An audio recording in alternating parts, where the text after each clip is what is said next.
confirm line through this, it automatically does it on the YouTube channel.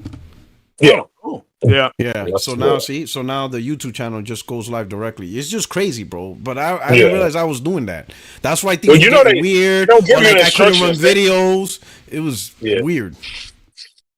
You know they don't give you instructions on fucking what to do. It's trial and error. That's all it really is. It's just at the end of the day, trial and error and stuff like that. But we are live now. Here you go. Welcome, my friends, my family, my fellow gamers. Your only friend these YouTube streets, PorterRock77, and we are live. 60 frames, no lag podcast. You know, last week we celebrated the 300th episode, and I would say that was a privilege and an honor to celebrate it. Mainly because number one, you know, the panels, the people that came to rock out with me and stuff, J-Dub, Craig, right? We got Just, you know, The Truth, Extreme, all those people in the past, from Fonzarelli to Xbox guys. Shout out to Next Gen, the Bot Father and stuff like that. You know, so many people came through this channel, rocked out, you know, Ramon and stuff like that. I really appreciate everybody. So that's number one, right? And then number two, the biggest, you know, influence and stuff is you guys, you know, the guys who rock out the channel. I remember I used to do videos and I had like 2 people watching, right? And I think one of them was my mom and the other one was Next Gen, just to say that the show is dog shit. You know what I'm saying? You know what I'm saying? Yeah, he only showed up to be like, he's like, what the hell is this channel? This channel's dog shit. You know what I'm saying? That's about it. And look how far we come and stuff like that. So I want to say truly appreciate it. It was great. So this is, you know, 301. You know, let's reach the next milestone. So next milestone will be 500. You know, 500 episodes. That's the next milestone. God willing, knock on wood, God willing, we could get there. And then, you know, and I'll be able to enjoy those episodes with you guys and stuff. But anyway, we're here. We're back. We got the panel. I would imagine Extreme might be popping up. Maybe not. We'll see how it goes.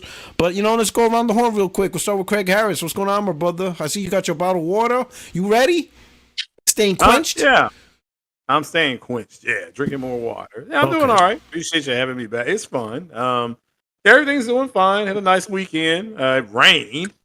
Shout out to everybody who's having issues. I mean, there's, you know, with the hurricane and everything, definitely has been heavy loss of life. So thoughts and prayers are with them. But yeah, gaming wise, I booted up the old flight sim again. So I've been I did a video the other day. I did a perfect combat air patrol where I shot down 4 MiGs in one sortie. So I did that pretty good. Nice. Much better than the ones a couple weeks ago, that night escort where I kept on seeing flashing lights. I'm like, what's that? Then all of a sudden the screen would go black and show my plane in pieces. But yeah, shout out everybody here. Got my hands on one of those PS5s and so I'm excited and I just have to figure out when it's gonna be here so I can call in sick.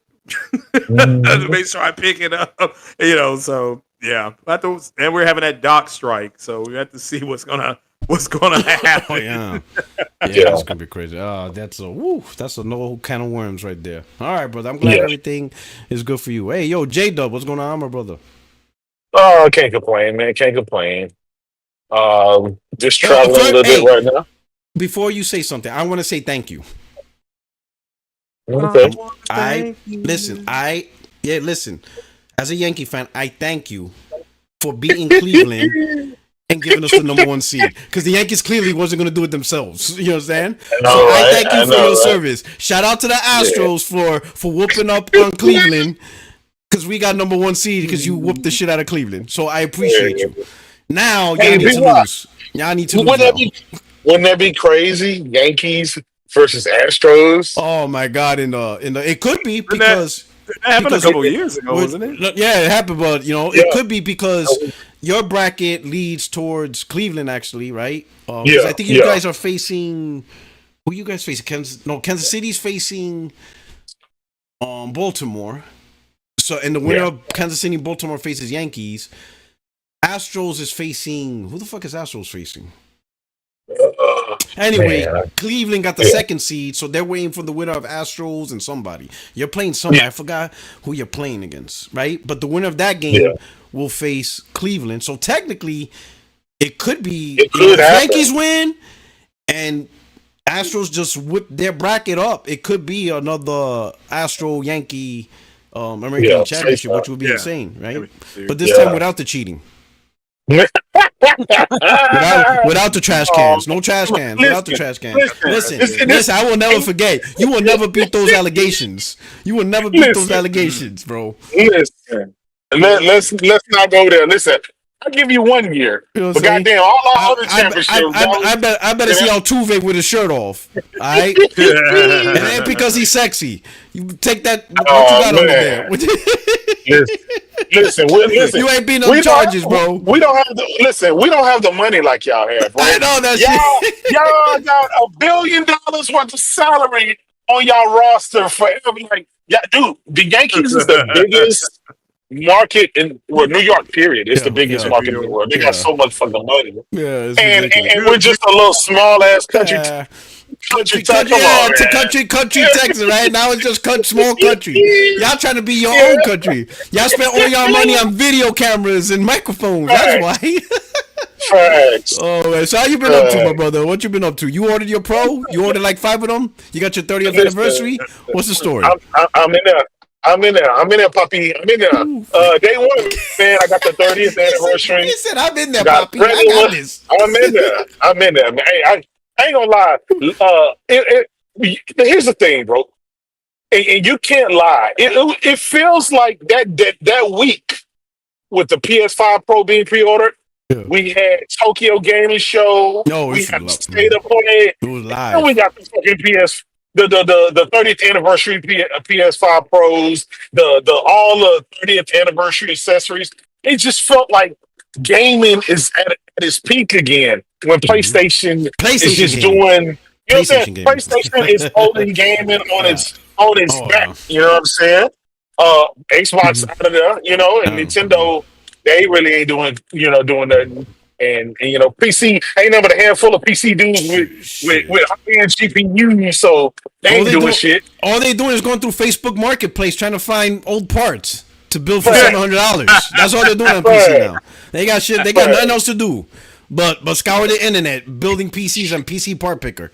They're afraid. They ain't got shit else to do.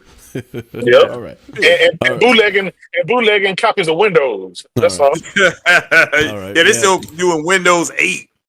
Yeah. Bootlegging copies of Windows. All right. Okay. Mm-hmm. And we got the judge, my brother. What's going on? Man, I'm all right. Before I start with myself, I just want to piggyback on what Craig said and then what J-Dub said. As far as everybody that's affected by the hurricane, ever since I was in that tornado watch in Houston a couple of months ago, storms get real down south, and I really hope that all of y'all are doing well, man. Because I see the aftermath, and that shit no joke. Yeah. As far as the dock workers, I've been paying attention to that. Hopefully, that shit is understand people want more money, they want more benefits. I'm all for that. But hopefully, when November 7th rolls around, all that shit is straightened out. Yeah. It'll be straightened out by then. They got to clear it up before November the 7th, man. I need my Pro. That's insane. Hey, I'm at the fly out there. You know what's funny though? No joke, but there's going to be a lot of products that can get made. It's not just that Pro. It's everything. TVs, on the dock, furniture. Yeah. We outsource so much shit that now with that strike, America's going to realize. People in America are going to realize how much outsourcing we do, how much products we have from overseas. Now we're going to see, and it could be, to be honest, it could be one of those, light bulb moment, right? If we shut down, if the port shut down because so many products, port shut down and American citizens just can't get furniture, clothes, materials, stuff like that. Maybe that's a wake up call where Americans be like, wait a fucking minute. How are we hurting so bad simply because of what other countries do? Why can't we just do this ourselves? How come we can't rely on ourselves internally? Right? Maybe this might be the wake up call we need. Like, you'd be surprised how much shit we outsource. Even basic shit like nails and screws. Well, unfortunately, maybe it's a wake up call. Unfortunately, it's kind of not much they can do because big business they're going to want to go. They only outsource because of the price. It's cheaper. Yeah, it's cheaper. They're not going to, and we'll never be able to get the labor at the same rate that we get overseas, and that's just kind of unless the government, Even unless the John government Deere steps in. is talking about going overseas. I Taking heard some about the overseas. So Yes. yeah, Yeah. that's yeah. Now, J-Dub. one thing we have to watch. The dock workers, they really have to watch because this just may speed up the inevitability The automation. that they get all the robots and automation going Yeah. with that. Because I don't know if you saw that video. It's just going around Twitter stuff where there's a whole warehouse factory in China where these guys remotely with cameras and the little drone bots, they control the whole ports over there. So Yeah. they could implement something like that where they don't need the people. They don't need the you just gotta be Well, weary about some stuff because ultimately that is the future and you can't stop it. Yeah, we have robots working at our Amazon plant here. Like they can actually go and put stuff. They can actually pick. Well, they can't pick it yet. They can go and get it and put it on the conveyor. They don't know how to go maneuver up the steps. They're teaching that right now through machine learning. Because as soon as it learns how to do it once, it's just gonna always be able to do it. So, and then it will learn how to do it. They can, Craig, but it has to be a slow wind down because, man, can you imagine a whole industry just all these millions of people with jobs just out of a job because of that? That's the crazy part, right? Because with AI, it's a learning mechanism now. Now it's not a question of can it do it. It's a question of when will they be able to do it. When would they be able to be? When will AI and machines be able to drive themselves and deliver packages? They're it's doing not a it question now. of can they do it? It's just a question of when will they be able to. It just takes time. Yeah, they're doing it now. They're delivering the pizza algorithm will just learn. Yeah. And that's what big businesses want because the truth is human resource is expensive. Human resource expensive. It's limited because humans, need to eat, sleep, get emergencies, medical stuff like that. Machines don't. They could wear out a machine 24/7, no overtime pay, no lunch time, no medical, no insurance, none of that. Nothing, no insurance. The only thing it needs to do is just the maintenance. No training, no showing up late. Nothing. No showing up late, no strikes, no sexual harassment, no union, workplace violence. Yeah. That's true. Yeah, it's inevitable, and it's just sad, but it's just inevitable, So what do blue collar hard labor workers? What kind of skill sets do? Like, is everybody going to be a computer program? Like, you can't have unlimited. You better learn how to do some AI stuff. It's even then. How many AI guys do you need? Well, even that market will eventually get saturated. It's crazy. Yeah, that's true too. Yeah. It's a crazy world, man. It's crazy. Well, and the bulk of that is still outsourced to India and China and stuff. It's cheap labor is. It just unfortunately, guys, it affects everybody, even the trucking industry. Tesla has the automated 18-wheeler trucks now. So that's coming in pipeline. It's going to eventually replace humans. Automated trucks, tractor, those tractor trailers full of things. Yep. They're trying to automate that. Yep.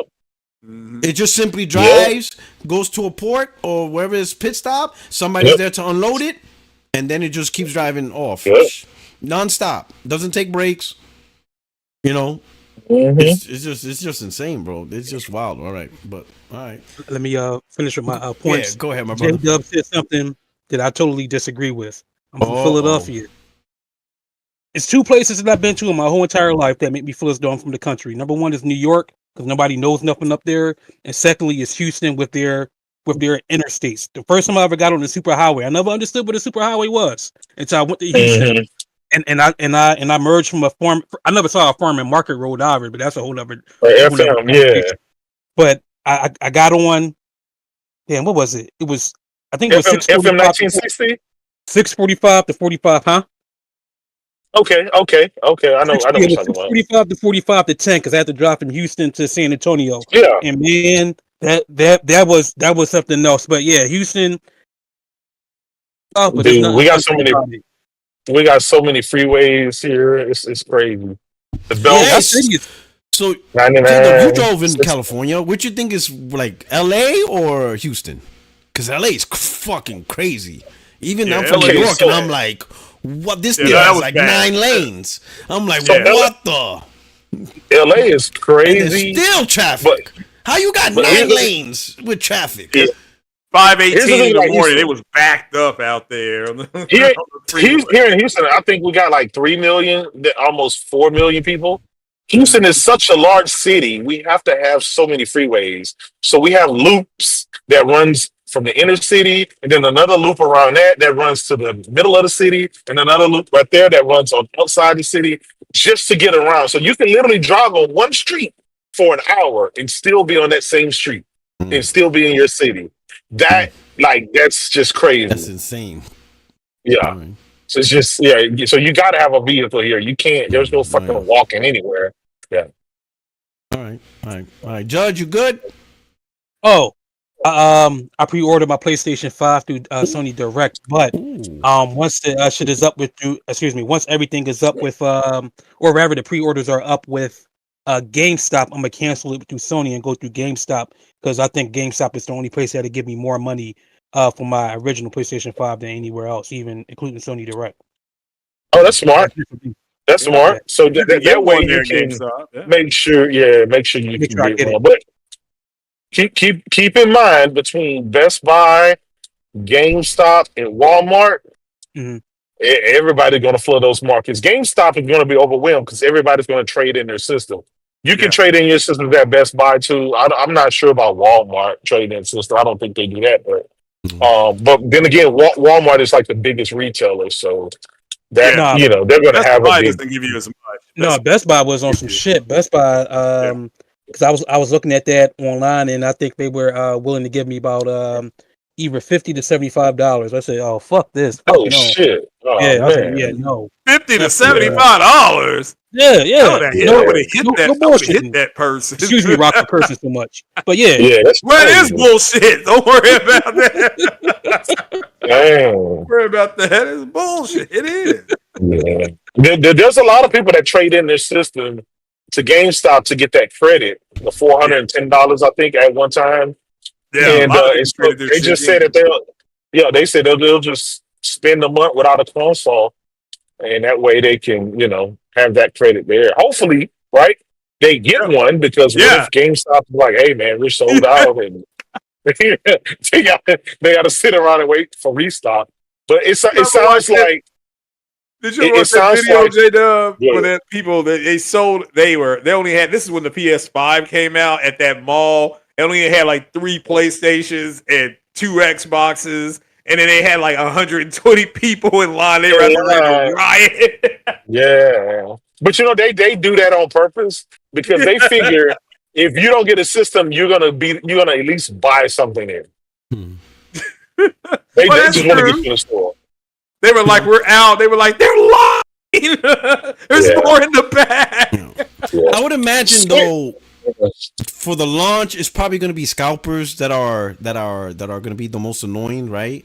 But I don't think it's going to last long because, like I said, it's a niche product. And when I mean by niche, not a lot of people are going to go for anyway. So even if you wait like 3 weeks or so, it'll restock, and I don't think the scalpers are going to go after the restock because they're going to see how many people are not buying it off their Facebook Marketplace. That's true. So you'll be by this holiday, it maybe not at launch, right? But definitely by the end of the year, you'll be able to easily get a Pro. It's not going to be. Here's the thing. I don't think it's that type of product. It costs you nothing to make a post on eBay selling something. You don't even have to have the product, right? And so I think a lot of people are just because they see something listed on eBay, that doesn't mean that person is going to get that or it's not, Yeah. So it's just going to the high. Yeah, it's just testing water. So the pre-orders that they have now, they were pre-orders. The pre-orders actually start October the 10th. So a lot of people felt like just because Sony kept, they kept selling out, and then they would add more stock, and then they would sell out, and they would add more stock. So people were like, "Oh, I thought they were sold out," and then other people were like, "Oh, see, look at it, they're not selling. They're just, it's goofy shit like that." But you've already said it for the rod.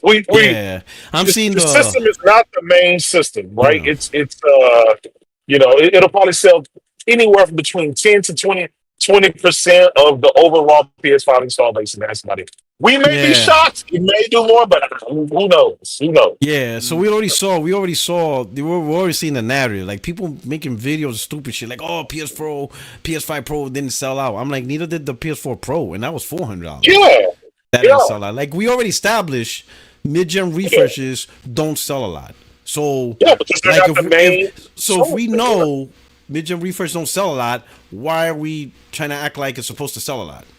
Like we already know it don't sell a lot. Like that's already established, right? It's like it's now they're trying to say that PS4 Pro, pre-orders are a disaster compared to what? Yeah. Because the last time we had a mid-gen refresh, which was the Xbox One X and the PS4 Pro, they didn't sell out either, and they were cheap. Yeah, they haven't sold out. They sold out at the beginning. They were $400 and $500 a piece. So it's like it don't like, matter. what are we talking about? You know what? It don't matter because facts. even if it would have sold out, the first thing they would have said is, "Oh, Sony only sold 10 of them. It didn't matter. They made 9." I heard them. Say that you can never win with these goofballs. Just know that they're haters. They're PlayStation haters, and they're just going to keep trying. Because PlayStation is the king of the hill, and it's going to remain king of the hill. So. Yeah. PS5 Pro has one job. They have a 3060. They've got 3060 and 6700. Yeah. They're gonna get a $900 handheld. Yeah. Extreme. My brother from down under. What up? He's about to enjoy summer. Summer's about to hit Australia. You getting ready for this summer? Actually, You gonna go to the beach, get some tan. Absolutely, that is the weather. Get that golden glow on the beach. Listen, I don't even like summer. It's way too hot. It's not for me. It's way too hot. Does it get humid? Is it a humid type heat?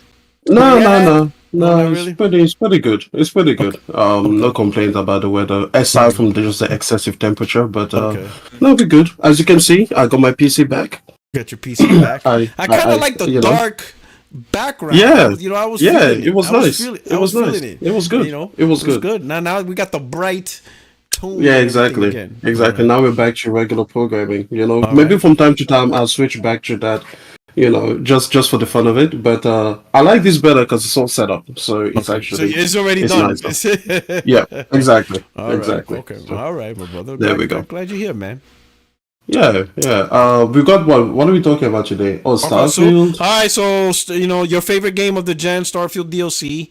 I know you're. Yes, I know. Nice. Yeah, I know you're sad at the fact that the DLC failed to bring gamers back. I know that hurt you. Because I know that is one of your top play games and most favorite games this gen. Game of the generation. It's this game of the generation. Star Wars Outlaws flopping only sold 1 million units. Oh, huge! Like that's it's a Star Wars IP. It's Ubisoft. Mm-hmm. It's big AAA. And only 1 million. Interesting, right? We might touch on PSN being down, but I think that got resolved already. And then also. Asus announced another handheld. The console. $900. $900 Asus Rogue at $900. Right. Yeah. But whose console shouldn't cost that much? Handheld shouldn't cost that. Says a bad precedence. Listen, man. Right? Listen. What about next generation? What's gonna happen next generation? But it runs Excel though. Yeah. So we're gonna talk about that. Right? Okay. You can do it. Can your PS5 run Excel? I don't think so. No. I hope not. That's not what I'm buying. It's all right. It's all right. Can run Excel. Can it run photo? Can you create memes on the PS5? I cannot. Well, at least not yet. I don't think so, man. Those are the things you got to do. You know what I'm saying?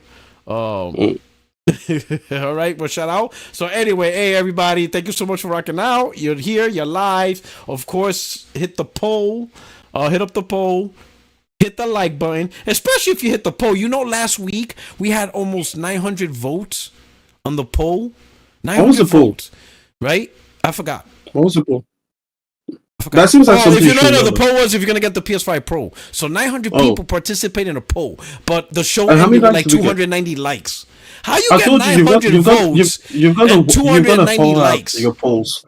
You gotta forward the poll. I gotta find an algorithm, right? That when you hit like on the poll, it automatically translates into a like. I gotta figure that out. No. What you should do is that you should make the poll only accessible by liking. It's gonna be a trick. Yeah.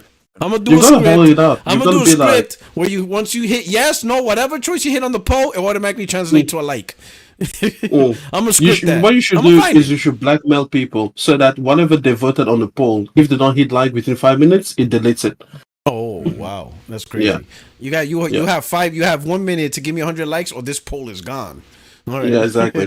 sabotage, hijack it. All right, hey, so we're gonna start off with here we go. Let me put this on the screen real quick. We got Red Dragon.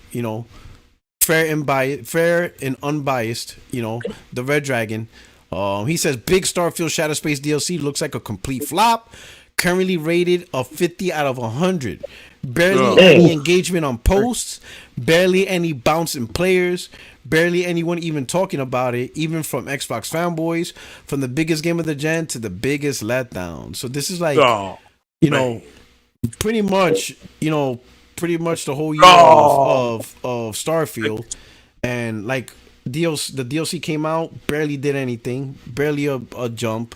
Is that a real Shadow graph? Space, yeah, that's the real graph. That's how bad Yeah. the fall of Yeah. Starfield was. And right here around this time is the DLC, and you can see barely moved the needle.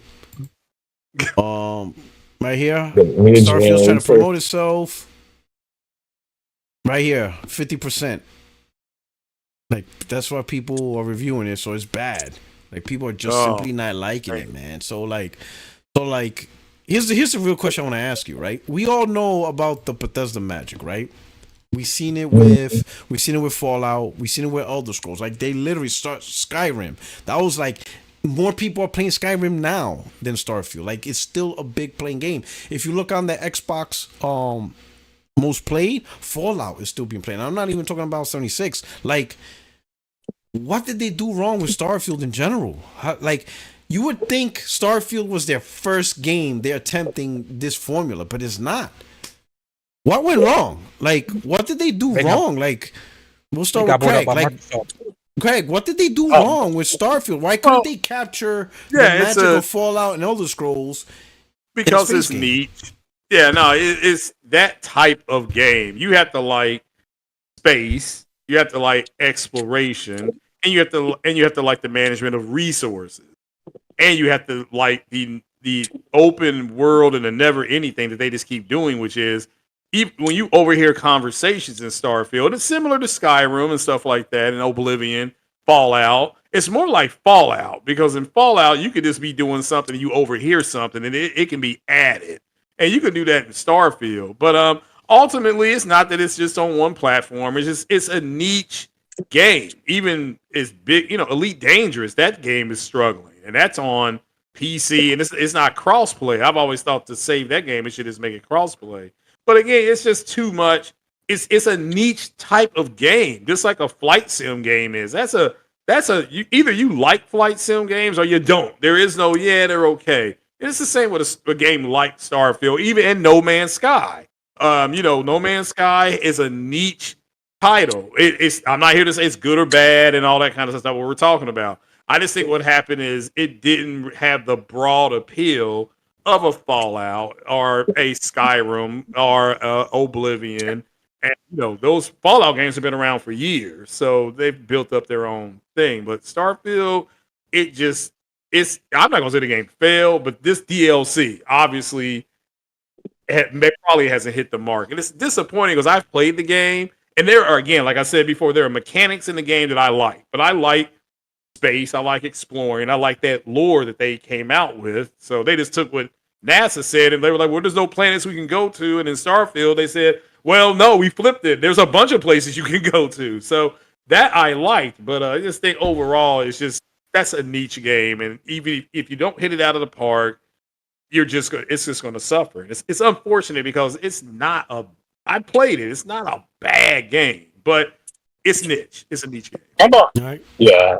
Go ahead, J-Dub. I'll tell you, I was just gonna say it's unfortunate, right? It's just really unfortunate for them because Todd Howard and them, they didn't want to be thrust in being the face of Xbox and having to hold up a whole platform and a whole community and a whole basically a whole platform. They're used to putting their games everywhere and not having to dabble with the craziness. But because they was thrust into that, it was purchased by Microsoft just because of the success of Skyrim and the success of Elder Scrolls and stuff like that. The Xbox community deemed that next game, which is Starfield, the game of the generation. It's Skyrim in space. That's basically what they said. And when it didn't meet that metrics, I think Starfield is a good game. It's just not the game of the generation like it was hyped. So then when it came out and it didn't live up to that hype, I think everybody kind of soured on it and moved on to other things. And so now people just really don't care. Xbox community wants that big hurrah that's going to bring Xbox back from death. And that's why every single game they overhype, and they hope that it's going to be it. They thought Avowed going to be it, and it's not. They thought Redfall was going to be it, and it wasn't. They thought Halo Infinite was it. So every single game that comes out for Xbox, like they thought Indiana Jones, right? Until come to find out it's coming to PlayStation. So these guys are constantly looking for their God of War. They're the Last of Us. There's something that they can stand proud and say this is the face of Xbox, and they just don't have that now. And I agree. Starfield is it's a casualty of that. It's just a casualty of it. It's a great game. It's just they pushed it too far. They pushed it too far.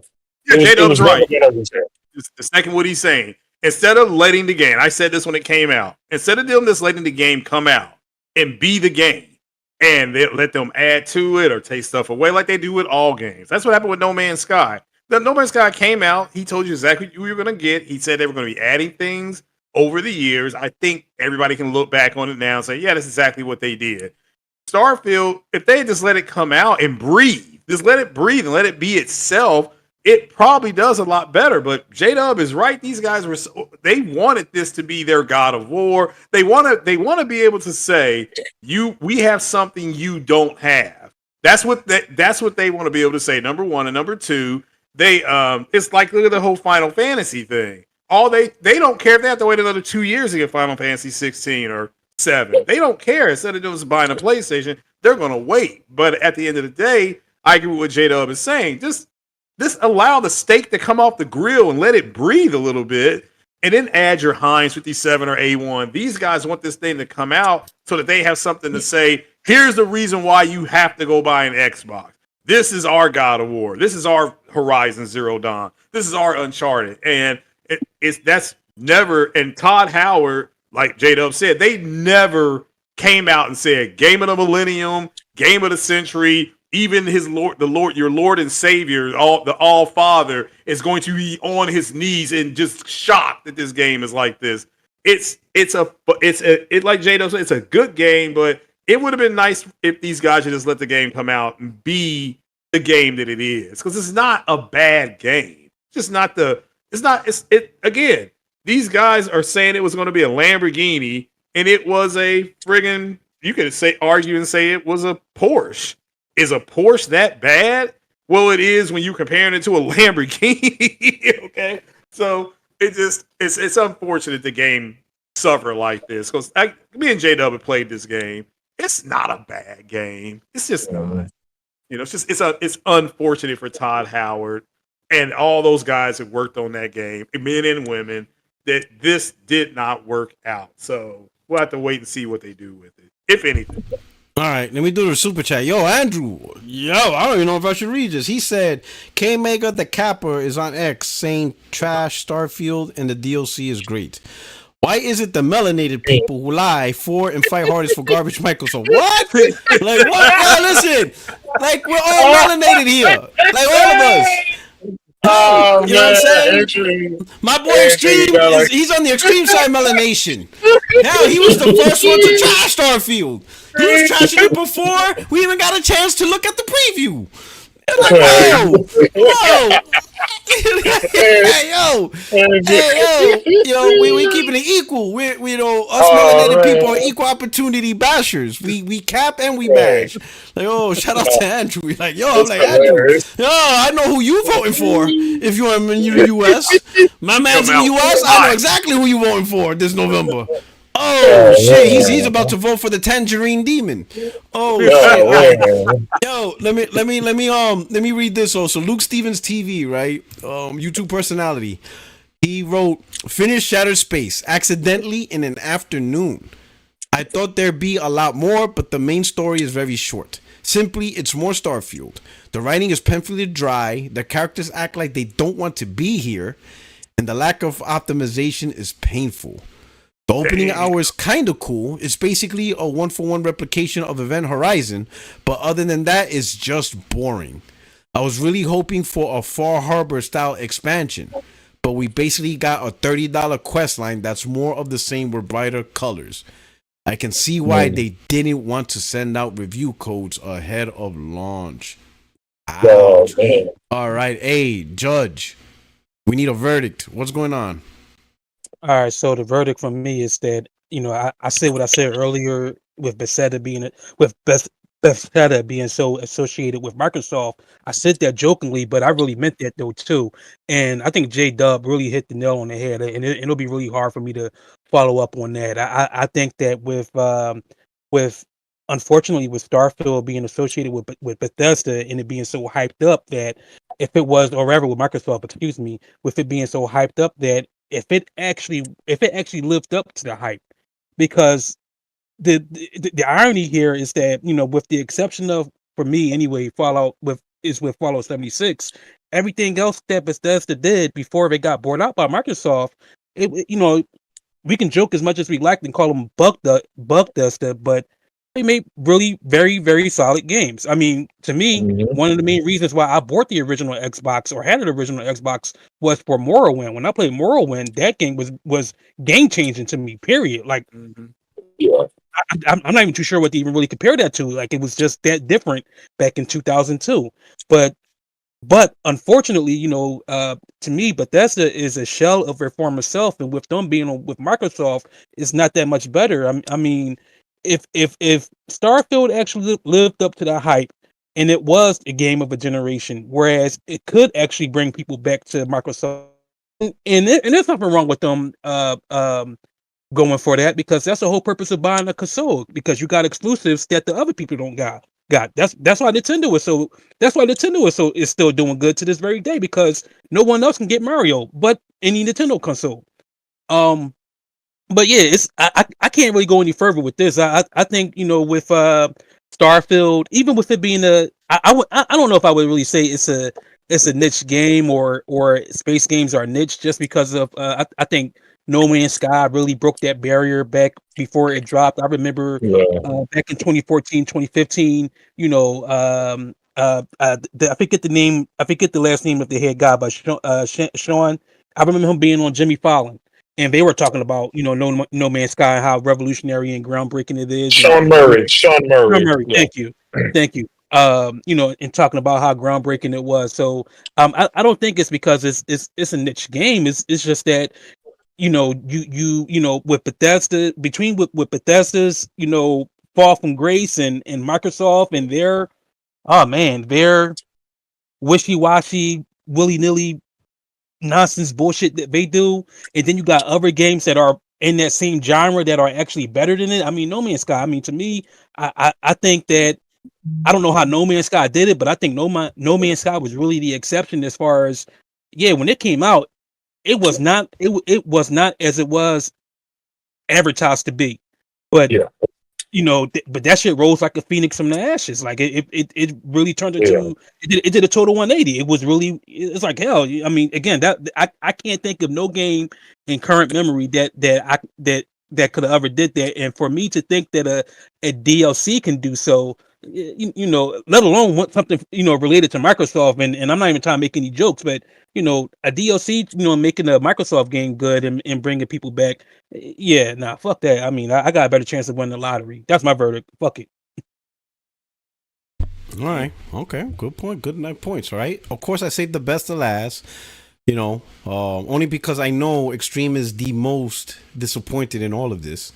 It's literally his favorite game of the It gen. hits me. It hits He me. waited 24 years for a new IP from Bethesda.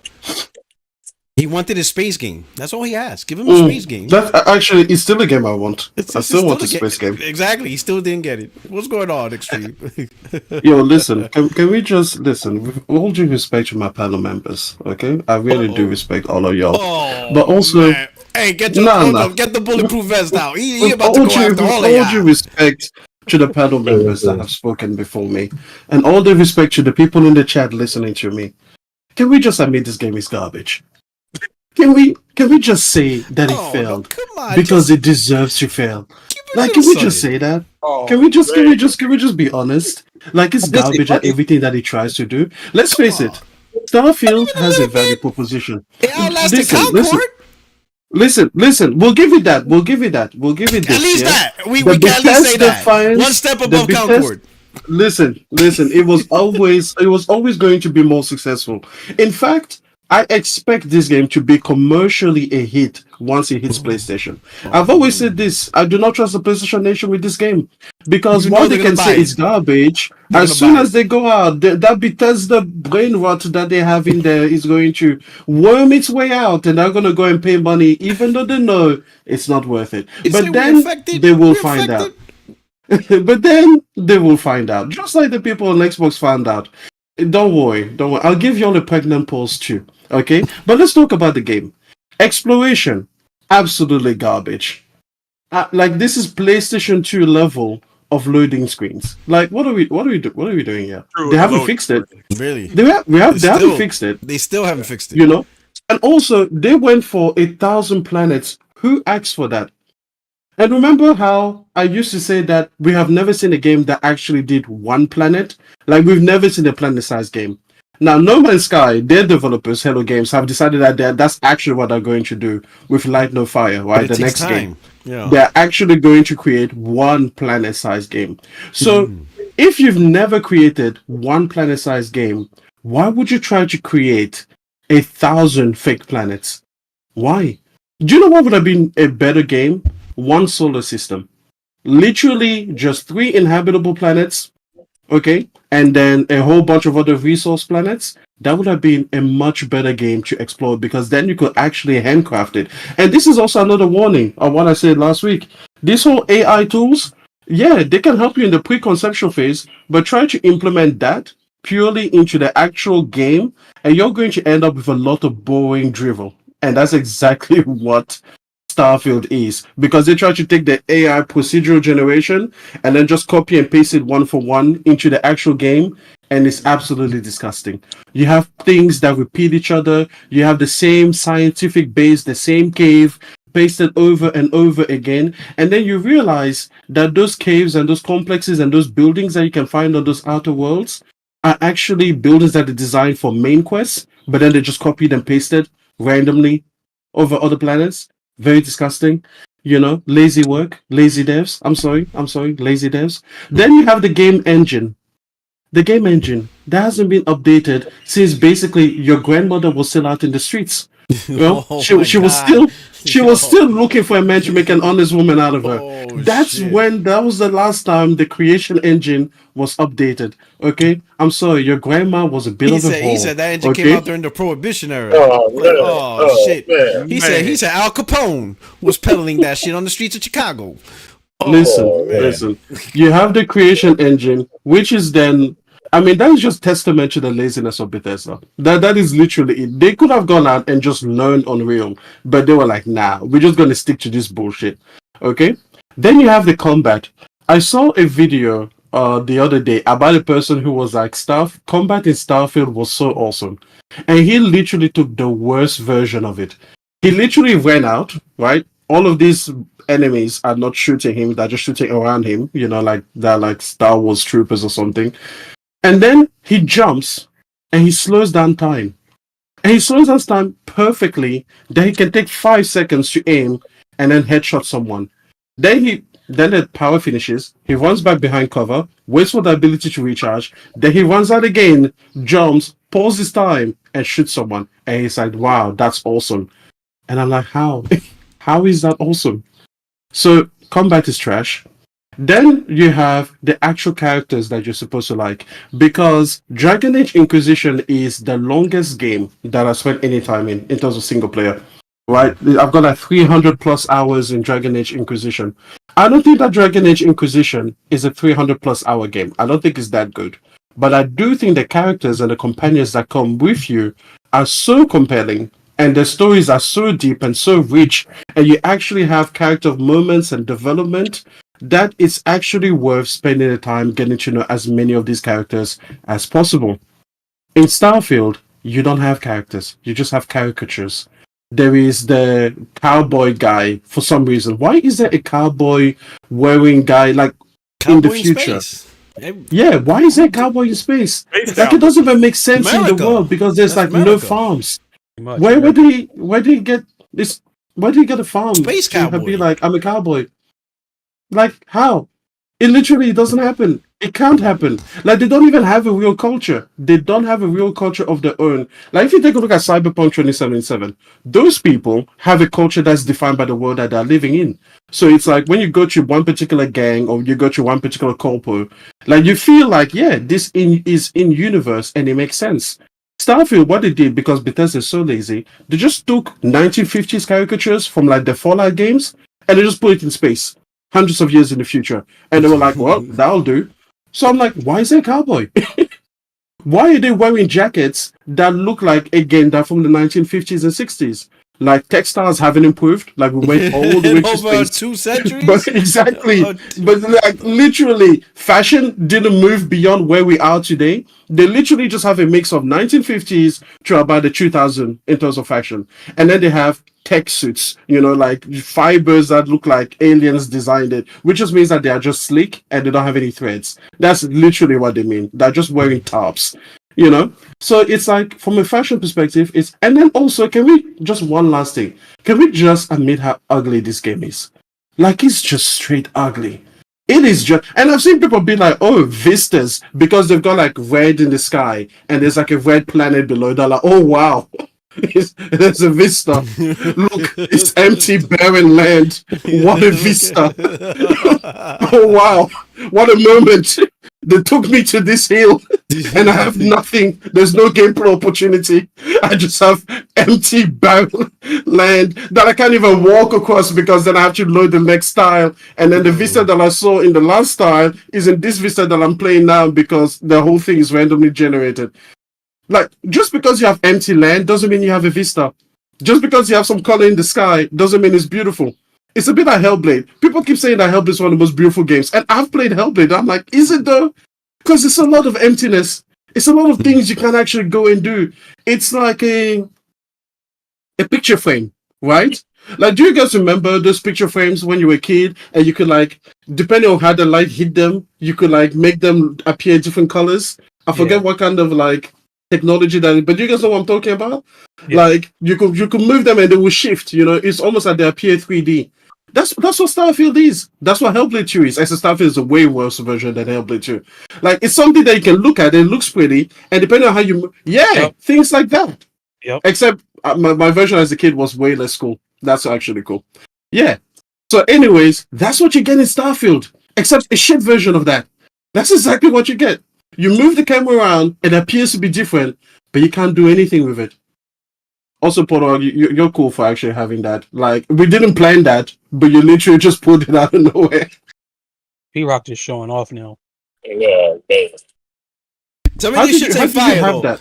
I had this. How did you have that just on hand? No, so I bought this. You were like one day extreme is gonna make an analogy with something like this. I was saving this so when I move and I create my new ambiance, this was gonna be in the background and shit like that. But the fact that you said that, I'm thinking, you know what? It was meant to. It was meant to show it off. Whoa. This was not planned at all. This was not planned. People gonna think we planned it. No, people gonna think we planned. No, you just said it. I'm thinking. I'm looking at it right there. I'm like, oh, he's talking about that. You know what? Yeah. I might as well show it. Bro. There you go. There you go.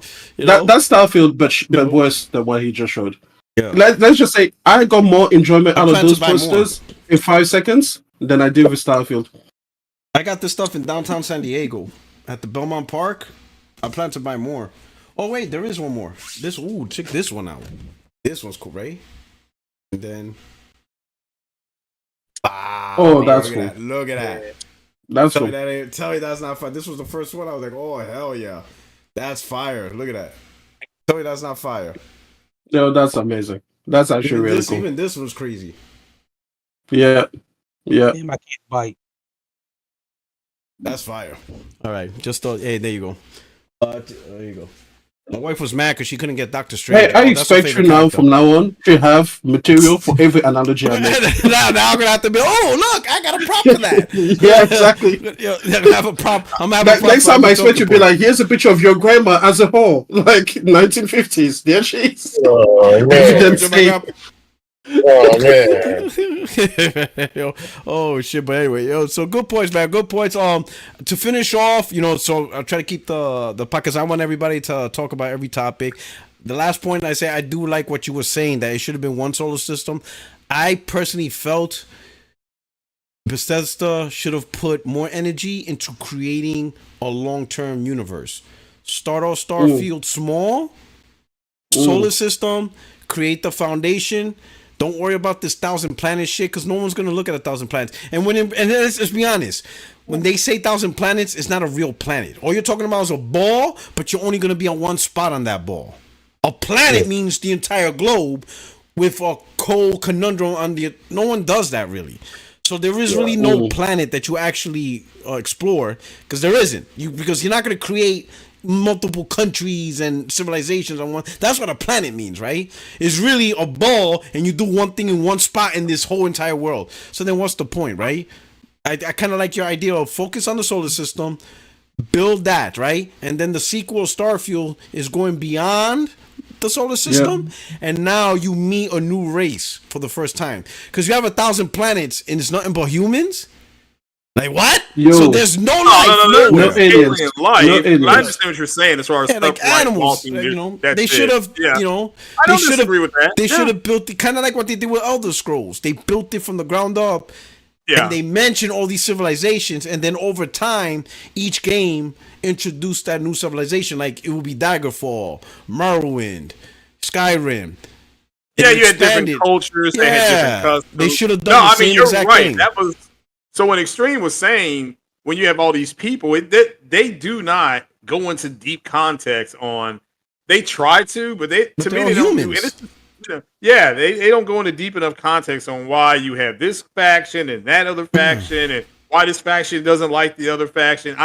Where's it? He talked about where it's not Fallout, but like Oblivion, and they literally go into why this group don't like this group and this Craig, group enslave this other group. But Elder Scrolls has civilizations. They actually have like the Dark Elves and these groups. Like, oh, you're right. Yeah, and why the Wood Elves didn't want to be around the Dark Elves. Can I just say one more thing? So, yeah, that's fine. Just one more thing. All right. Why is it that in a universe where most planets are habitable and full of resources, that we will still have war? You can literally, as a single human, just go to a planet with no cost to yourself. You could just go and inhabit your own corner of your own planet. You have infinite resources, infinite wealth, and infinite ease of access to all of this. Why on earth would there be any struggle? That's the thing. I think it would be more. I think the exploration thing, and see, then you get into more RTS stuff. Real time strategy like Sid Meier stuff, and I don't in XCOM and the management of resources. Surviving Mars, but I don't disagree with what you all are saying. I think it could have been a little more about building a space station, the things that come with that, managing those resources, then going out further and discovering whatever, and then maybe bringing resources. But I don't disagree with that. It's just and again, I think the numbers for Starfield show that it's not a bad game. It's just not what these fanboys. I want to make this clear because Todd Howard. They never got out in front of a camera in front of him and said, this is going to revolutionize the way you're gaming. But the way these fanboys sold it was. But I don't, everything you all are saying, I agree with. Okay. I agree. All right. I just say, normally, when you have this much wealth and everything, the conflict comes from trying to take something from someone else, right? Like, for example, imagine, our planet. if there was only like one race that was in one place and every other continent was available, right? And no one else was there, right? That would be one thing. But in Starfield, that's literally it. Like, there's only humans, and all of these planets are magically, first of all, made for us, right? All of the conditions are right for humans to live and breathe on it. But also, there's no one to confront. You're not fighting over it with any intelligent life. In fact, there's barely even any other, like, just animal life or plant life Which is to weird, worry right? about. You have animal life, but Exactly. So it's like no there's no sentient conflict to be beings? had in this world. Why are these people? Why are there only 2 human cities in the entire galaxy? Why? Like, it makes no sense in universe for what I they'll mean, build in conflict. I don't disagree. You should just be building.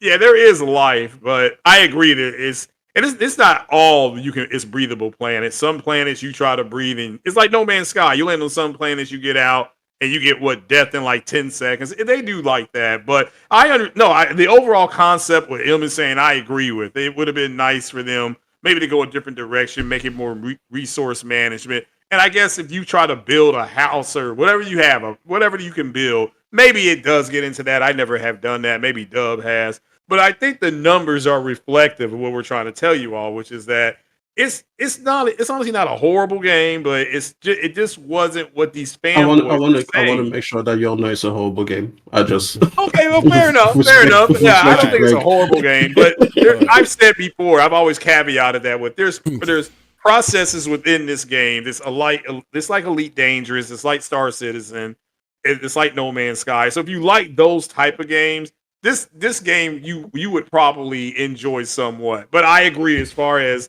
they dropped the ball on the lore. Just like Mass Effect Andromeda, they totally dropped the ball on the lore in Mass Effect Andromeda. Same here. Same here. All right. So shout out to Juan Morillo. Says frauds. Got to play that Metaphor demo. It's fire. What? That's an ugly game. I know he cursed us out, and he's playing the Metaphor demo. What is the Metaphor demo? Isn't that anime game that's going around? It's at the Persona 5. Like It's like Persona Persona 5? Yeah, everybody's talking about it. All right. Okay. I got to check it out. That is an Okay. ugly ass looking game, bro. Right. Like, that looks worse than freaking, what is it? Rise of the Ronin. Rise of the Ronin looks like a good game compared to that. Jesus Christ. Rise of Ronin is, you know what? I like it. I like Rise of Ronin. But it could be better. Tecmo, it's just weird. I'm going to say this, just not to make it a new topic. All their games are like that. But like, all right, like when I played Ninja Gaiden, right, on the OG Xbox, man, that was one of the best games from a technical competence out. It was not just the gameplay, but the graphics, the smoothness. They were just on a technical level. And I got it. They had Itagaki at that time, and he's he's kind of like, like the evil version of what's this dude that does Death Stranding? Kojima. I call him the evil version, like Kojima's evil version, right? Mastermind and stuff, but he's just like the evil version, right? But then, like, some of these, long-time publishers, like, I don't know, like Square Enix, I'm very disappointed in their technical competence this gen. I'm just, the games, I enjoyed the games, but from a technical standpoint from the Square Enix I'm used to, where they used to be on the cutting edge and create some of the best looking, best performing games on, PlayStation 1, PlayStation 2, right? To, like, now they're struggling or they're just doing weird shit. It's just weird. But shout out to Juan. And then Charles Nighthawk. He says, I took my son there last year. Good times. Oh, he's talking about Belmont Park, which is like it's a small, everyday, amusement park in San Diego. It's right next to SeaWorld, but it's a good spot for like a quick enjoyment. No long lines. You just walk through. It's a good spot. It's a good spot. I got season pass every year for that because me and my wife, sometimes we go there like once or twice a month, and it's real quick and easy. Good times, right? Let's go. Let's talk about Star Wars Outlaws. So let me read this real quick. Star Wars Outlaws has sold just 1 million copies in the months since it launched. Star Wars Outlaws was plagued with issues at launch, some of which led Ubisoft to make drastic tweaks. It wasn't well received by the general market, and gamers worldwide have been giving it pretty low scores.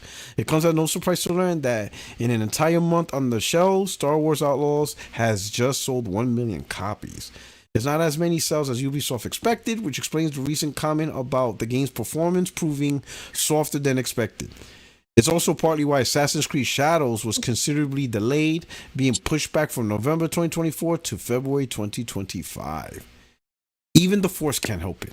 Insider Gaming hasn't been able to learn what the expected sales figure was for Star Wars Outlaws, but we have secured current sales figure from sources close to the game. At the time of writing, Star Wars Outlaws has just ticked over 1 million sales worldwide. To put that in perspective, we reported in January 2024 that 3 months after Assassin's Creed Mirage had hit the market, it has secured 5 million sales. In early trials and demos, Star Wars Outlaws and press gamers decided to explore a vast open world environment as a new character following an original story. As time wore on, the sentiment around the game wavered somewhat, and gameplay videos released close to the launch of the game failed to fill consumers with a sense of anticipation. On social, content, and streaming platforms, the buzz around Star Wars Outlaws dried up pretty quickly, and all that was left was a string of clips posted to social media showcasing the game's poor stealth sequences and bugs. This is the kind of thing that Ubisoft moved to patch up not long after launch, but the damage was done.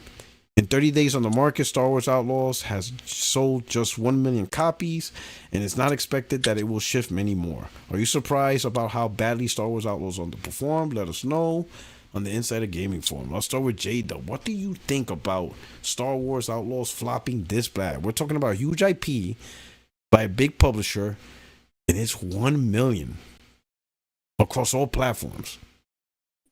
Well, filthy work, bro. I'll say this, man. It could be a fatigue, Star Wars fatigue, so man, because you had the Acolyte, you got the TV shows, you got the movies, you got this game, right? And they just had two other games prior to this. It could be that it's just because even myself, right? I found out that I really wasn't interested in this game because of the last two games that I bought.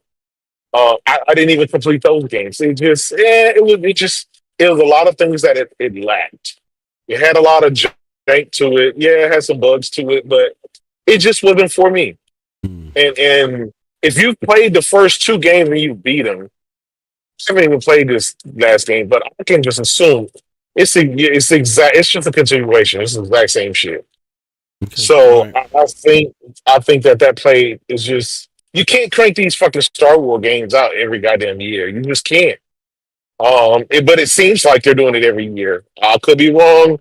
It feels that way because they've came out I think like three of these games now, and so that's just my take on it. Okay. All right. Craig, Mhm. I know you're a big movie game. In fact, I'm gonna hold you last, Craig, real quick, because I know you're a big movie Star Wars pass. That's So let fine. me go. Let me go with the judge. I think it's actually a couple of things. The same way how you said that Itaki is an evil version of damn it, the Metal Gear. The evil version Yeah, of Itaki. yeah. I think Ubisoft is an incompetent version of EA. Felt that, I felt that for a very long time. Number one is Ubisoft. First of all, I'm gonna say this about Ubisoft. They be alright. The only thing they need is soup and get some rest, and they be back together. Ubisoft's problem. They need chicken noodle soup. Ubisoft's problem, and it's the fact that when they come out with games, they get, in my opinion, they always make all of their sales during Black Friday, and right now, I'm this is my strategy with Ubisoft. I see Ubisoft games, but I never buy Ubisoft game at full price just because of the fact that to me there hasn't been not one Ubisoft game since maybe Assassin's Creed Origins that I thought was actually worth it. And just like J-Dub said, and this segues into my second point, is the fact that specifically with Star Wars, it do feel like it do feel as though that we were saturated with too many Star Wars games within the past year and a half. Like within the last year and a half, but it was what 3? Yeah. So yeah, it's too many. But as far as Ubisoft, going back to my point with Ubisoft, as far as with their sales, with how the way they make games, I think they do it, and there's a certain level of incompetence that only Ubisoft seems to do. That it's like it's not even worth buying their games until Black Friday. Whereas, hey, if I could buy their game at $25, to me that's worth the wait, as opposed to spending $70 now and playing with a bunch of bugs. I don't want to feel as though I'm a bug tester or anything like that. To me, Ubisoft is just an incompetent company. And then also another thing to this, and this is not Ubisoft's fault, is that unfortunately I also see like one of the things that people had against the Star Wars game is saw either affirmative action or DEI, just because of it's not a man. And to me, that's not to Ubisoft's fault, but unfortunately that also fed into the whole why this Star There's a Wars lot of game grifting. isn't. There's a lot of grifting on Yeah. the anti-woke Yeah, shit. it's It's like hard. disgusting, man. Yeah, it's good. Yeah, and the worse And- our economy gets, the more you're going to keep seeing grifting like that. man, I think it's this political season. It's It's just it's getting eventually, worse. Yeah. Now they have DEI chin. Yeah. DEI. You ever seen that article? They're criticizing. There was like a game, and they didn't like the way the chin looked, so they said it's Yeah. DEI chin.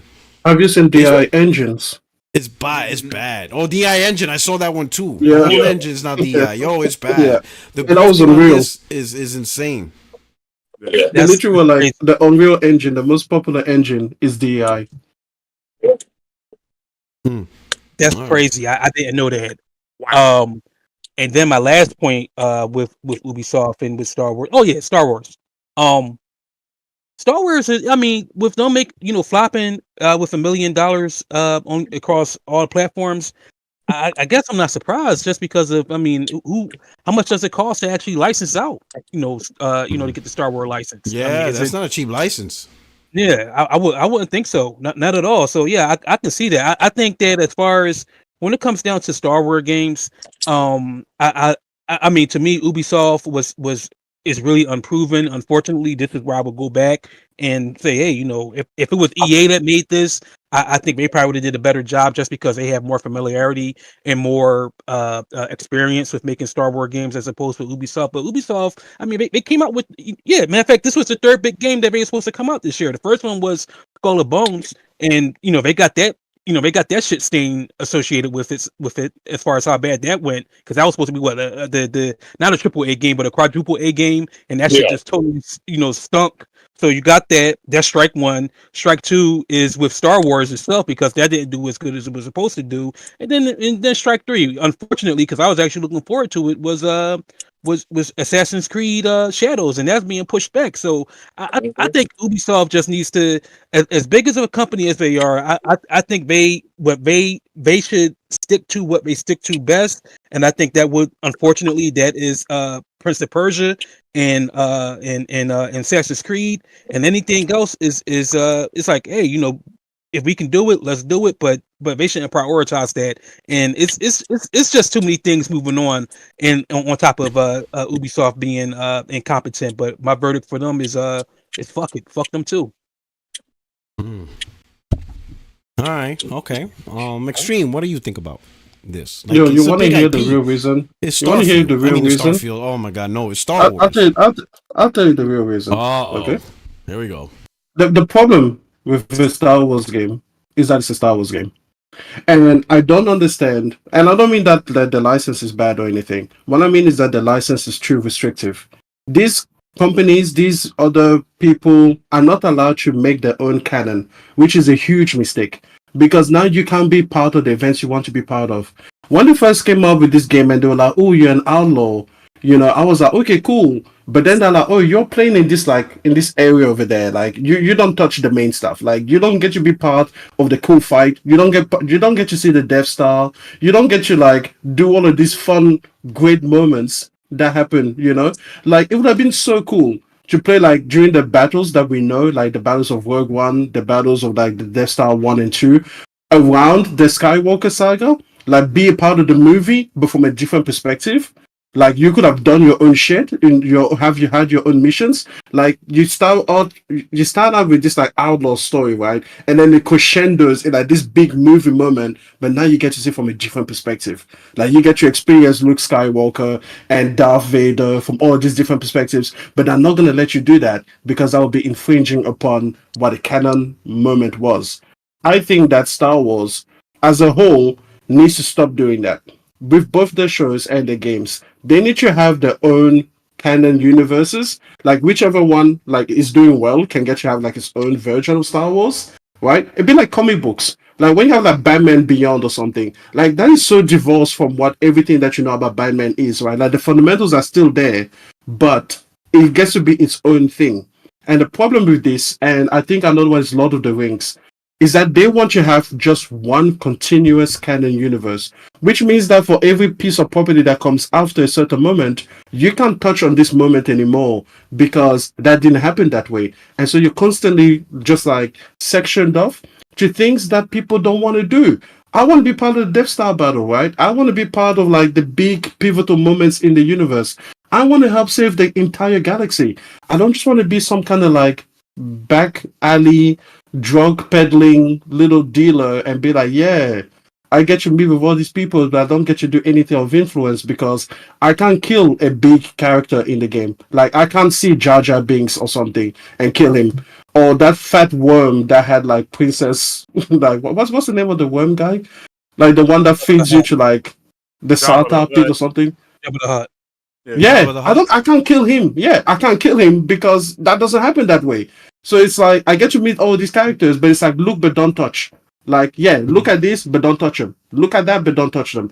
The story doesn't get to be impactful because it has to be like this small little side thing over there that really at the end of the day isn't that influential, right? People are even talking about how Cal Kestis needs to be part of the main canon because they created him now and it's all part of one thing. And I'm like, why? Why does he have to be that? Why couldn't, Jedi Survivor and their whole Star Wars Jedi thing be like its own take on Star Wars? Why couldn't Star Wars Outlaw be like Ubisoft's take on Outlaw on Star Wars?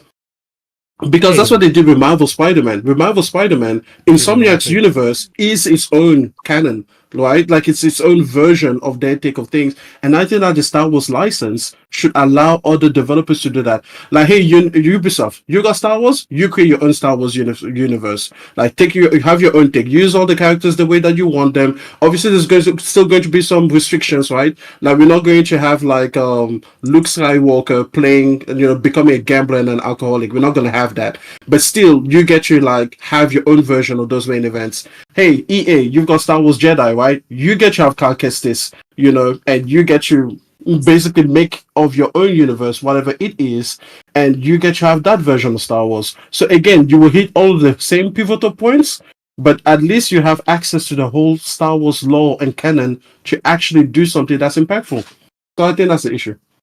Okay. Hey, I just want to counter that really quickly because you brought up a good point as far as the restrictions that companies, whoever's making whatever Star Wars games, they are restricted. And the first games that came to my mind was Knights of the Old Republic, but then I remember BioWare making both of those RPGs for the original Xbox. Well, for the original Xbox, and then also Lucassoft. And my question would be, because I don't know the answer to this, but back when BioWare was making Star Wars games, and even EA was, I guess, well, it would be Disney now, but was either Disney or whoever owns Star Wars, like, do they provide like consultation or some type of guidance? At the time, it was Lucassoft. It was Lucassoft, right?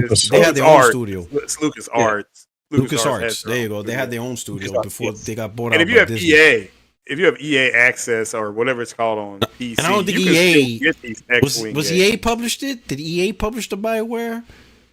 Well, Lucas. No. So when the game launched, EA didn't own BioWare. They didn't get BioWare until after Mass Effect 1. Right. Yeah. During the 360 era. Yeah, they got them after Mass Effect 2, I believe. Mass Effect, yeah. Oh, Mass Effect 2, yes, you are correct. But to answer everybody's question, go ahead. If you want to play Star Wars and be part of the Skywalker saga, there's X-Wing, there's X-Wing Alliance, there's TIE Fighter.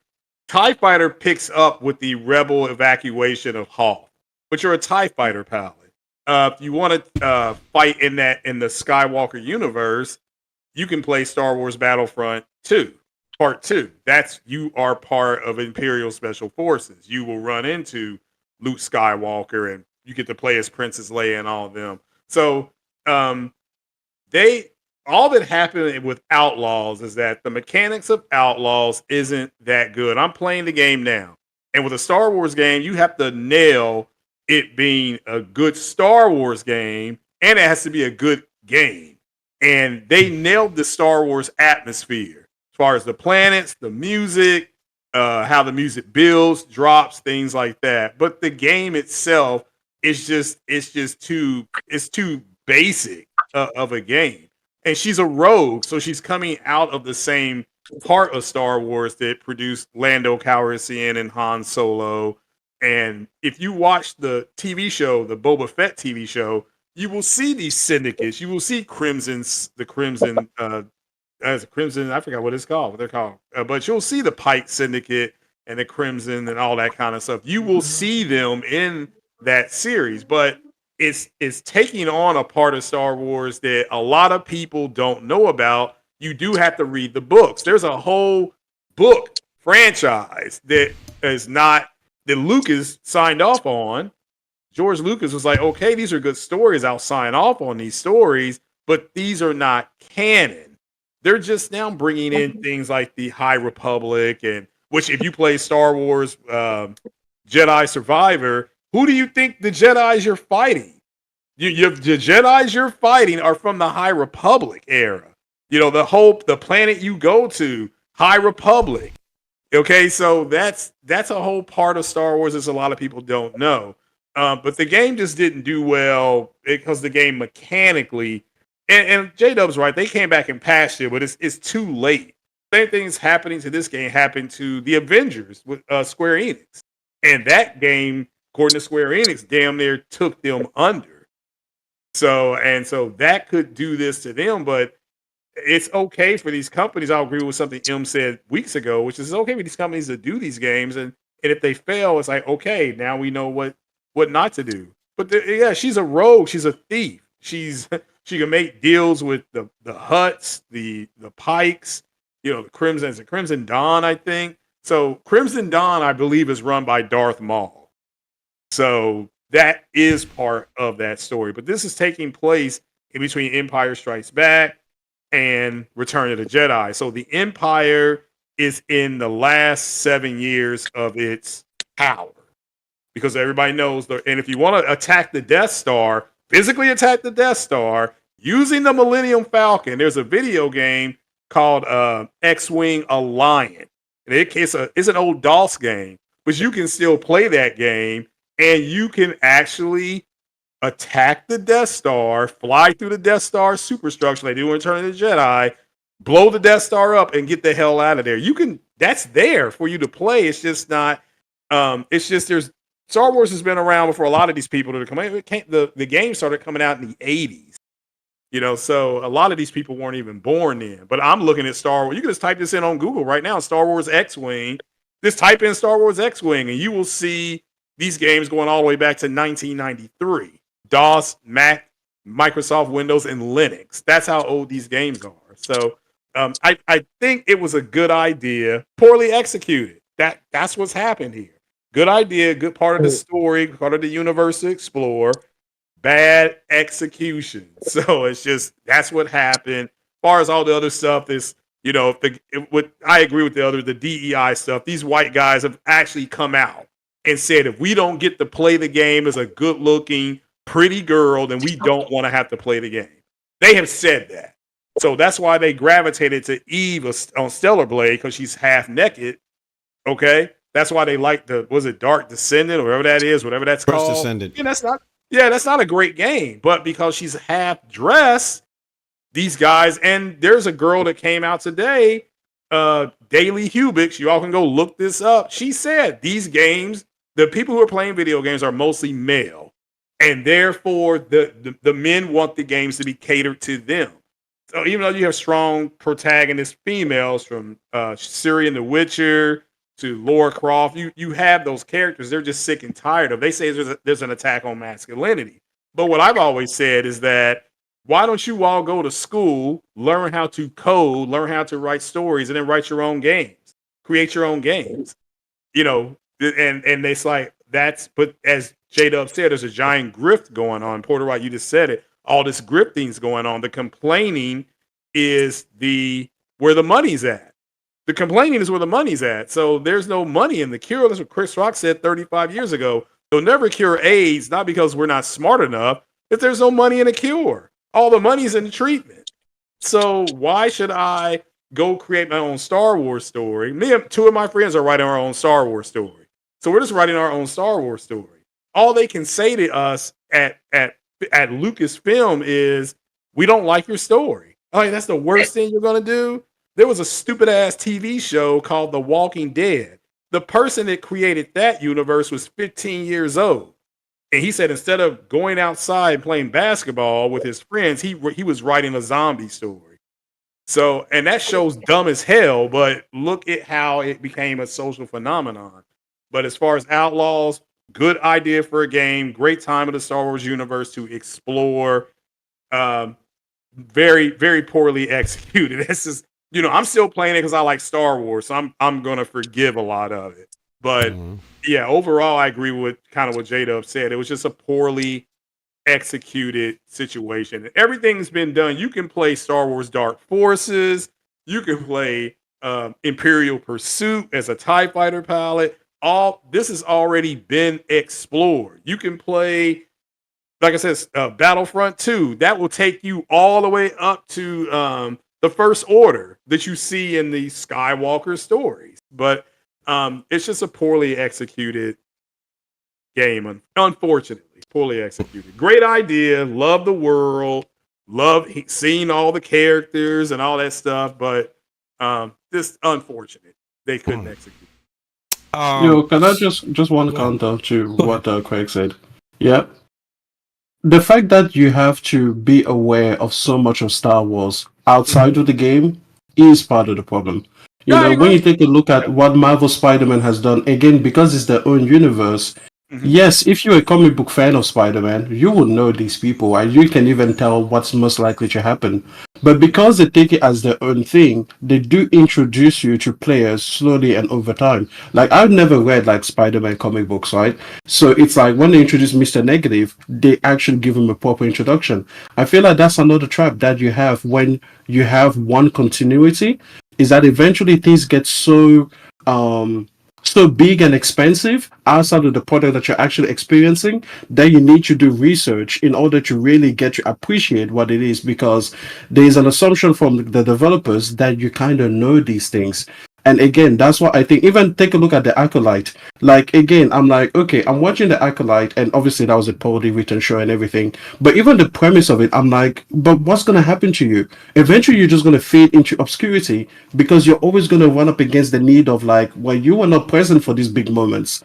Like, you're not there. You don't exist in the world in a real way, but you can have your own impactful story. You can change the fate of the Jedi and the Sith, because that's not how it happens in the continuity. I think that, again, you should let people have their own universes and be like, go ahead, make the best thing that you can, respect the characters that we've created, but otherwise have free reign to tell a different story with the IP. Oh no, I don't disagree on that at all. But they did try to do that with the Acolyte. The Acolyte but the Acolyte at the end of the day can't even do anything. Like, even if they try, and even if it was well written, like, where was she gonna go? What was she gonna do? Well, you can like, kind you were of not see gonna what do happened. nothing. Okay, you can kind of see what happened. Palpatine, who became Darth Sidious, was recruited by Darth Plagueis the Wise, who saw his Jedi Padawan recruiting an Acolyte to take him on. So he went out. And so you could just put this together. What we pieced together was Palpatine got recruited by Darth Plagueis. Plagueis trained him and ultimately killed both of them. But then Palpatine killed Darth Plagueis the Wise, but not before he found out how to create life, like those witches did. They created life. That's unnatural. That's why Palpatine said the dark side of the Force is a path that leads you to abilities that some consider unnatural. Because the creation of life is through the Force is an unnatural creation. But I don't disagree with you overall as far as letting other things kind of happen and it not be connected. I don't disagree with that at all.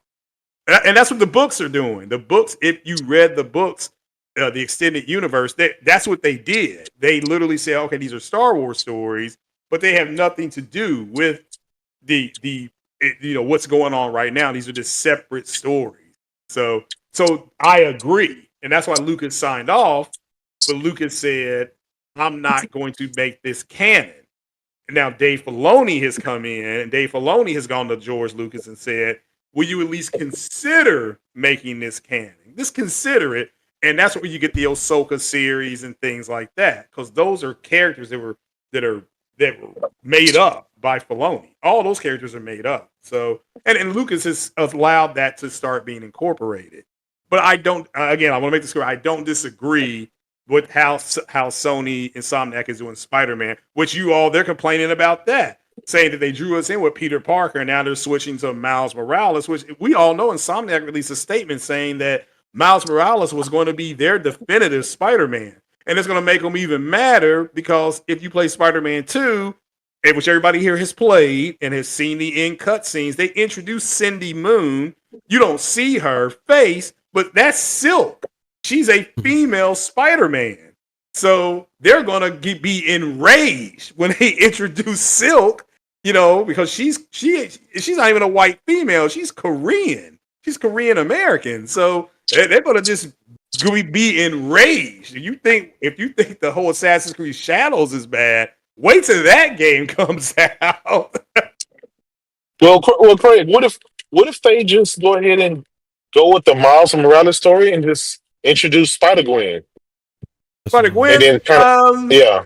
I think that'll be more accepted because, for one, it's in line with the movie, with the animation movie, where she's already accepted there, versus you're introducing some other character that a lot of people aren't partial to. Because I don't disagree. I don't disagree. A lot of people are into the movies, but they're not into the comics, and so you got 1,000 characters that people have never been introduced to from the comics, that are not in the comics, but they're into Miles Morales, the Cross the Spider-Verse and stuff like that they can play with. No, I don't disagree with you. I would love to see a Spider-Gwen, and they would have been nice, if had they introduced. But that's why at the end of Spider-Man 2, that cutscene when she says, "Henry, this is my son Miles," and he says, "Well, hi Miles, nice to meet you. This is my daughter Cindy." And they don't show her face; she's just kind of hiding. I'm like, wait a minute, that's Cindy Moon. That's Silk. But so I don't disagree with you to introduce a Spider-Gwen, but that would make more sense because Cindy Moon and Parker's romance is just off the chain crazy. So, but overall, I would prefer a Spider-Gwen. I just think her character is a cooler character than Silk. But Silk, if they introduce her and they give her the powers that she has in the comic books, she is formidable. She's got a sting in her feet and everything. She's got a better pronounced spider sense. She shoots webbing out of her fingertips. So her webs aren't as strong as Parker's, but because she's shooting more of them, it has a heavier. They're heavier. So and she wraps up a lot faster. If you've seen a Black Widow wrap its prey, how fast they do it, she does it. So yeah, but I think if they go with Spider-Gwen, the anti-DEI, the anti-woke, but they would have to make her big tittied and half naked. Yeah, then they have to make her disproportionate. You got to make her look like what's this girl from Baywatch? Yeah, Pamela Anderson. Pamela Anderson. Yeah, but she has to look like that. But it would really kind of be hard for them to. Yeah, but believe me, it would be hard for them. Not with these guys. You assuming they use logic with their arguments. Yeah, they don't. They got mad at Stella Blade. You're giving them too much credit, bro. Yeah, they got mad at Stella Blade because even though the people at Stella Blade Shift Up said all her outfits are going to be, you can unlock them in game. You can just unlock them in game, which is what they originally planned.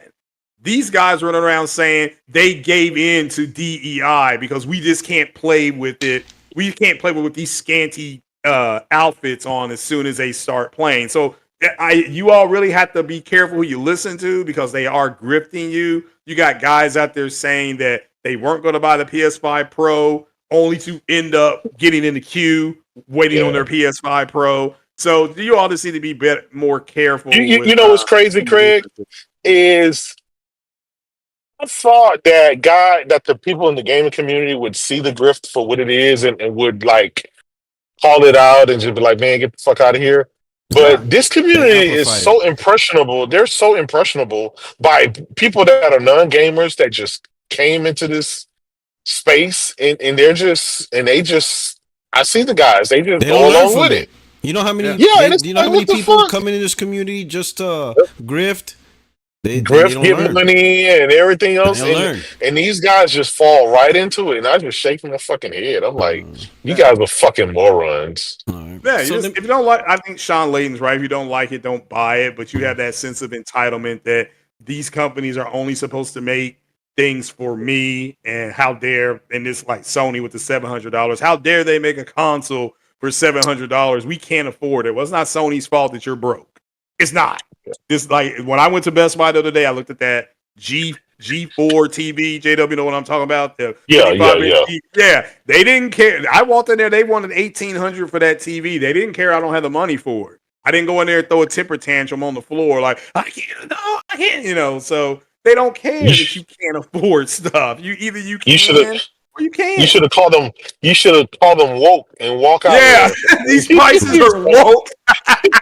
And stormed out and see if they would have cared, you know? Yeah, stormed out and then put it on video. Like, these prices are woke. Woke prices. I'm gonna say this though with the Star Wars, right? And to me, Star Wars Outlaws is a symptom of something I'm noticing gaming, and maybe it's just me. Maybe I'm looking at it from a different lens. But sometimes you have to ask yourself, you know, we're gonna be creative.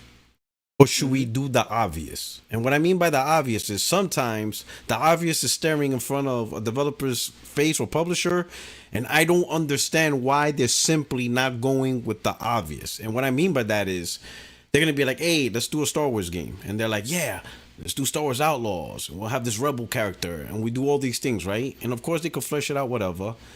But in my mind, I'm like, listen, we know the obvious. Like, we know what the obvious is. Stop with the Jedi Survivor. Stop with the Fallen Order. Stop with the Star Wars Outlaws. I want a goddamn Star Wars with Luke Skywalker. I haven't had that in generations. Stop with your bullshit already. Like, fuck. Enough. What would Luke do? All right, what do you mean? I want to play his story again. I know you mentioned all these old games. I'm not buying a pro to play a DOS game. Craig? No, I'm saying, what would Luke do? What do you mean, what did he do? I want to play his story again. But with current starting graphics. Where? What? What do you mean starting where? Start from the beginning.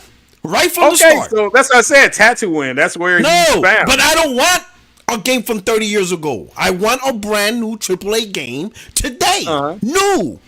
But you just said you want to play a story. I said where? You said from the beginning. I said Tatooine. Yeah, new. Make a new Luke saga. Okay. New. Okay. No, it's not hard, but Craig, I'm not asking a trick question. Everyone knows Luke Skywalker, from the most casual Star Wars fans. I agree. My own wife knows who Luke Skywalker is. So enough with the bullshit of these things. Give us what people want.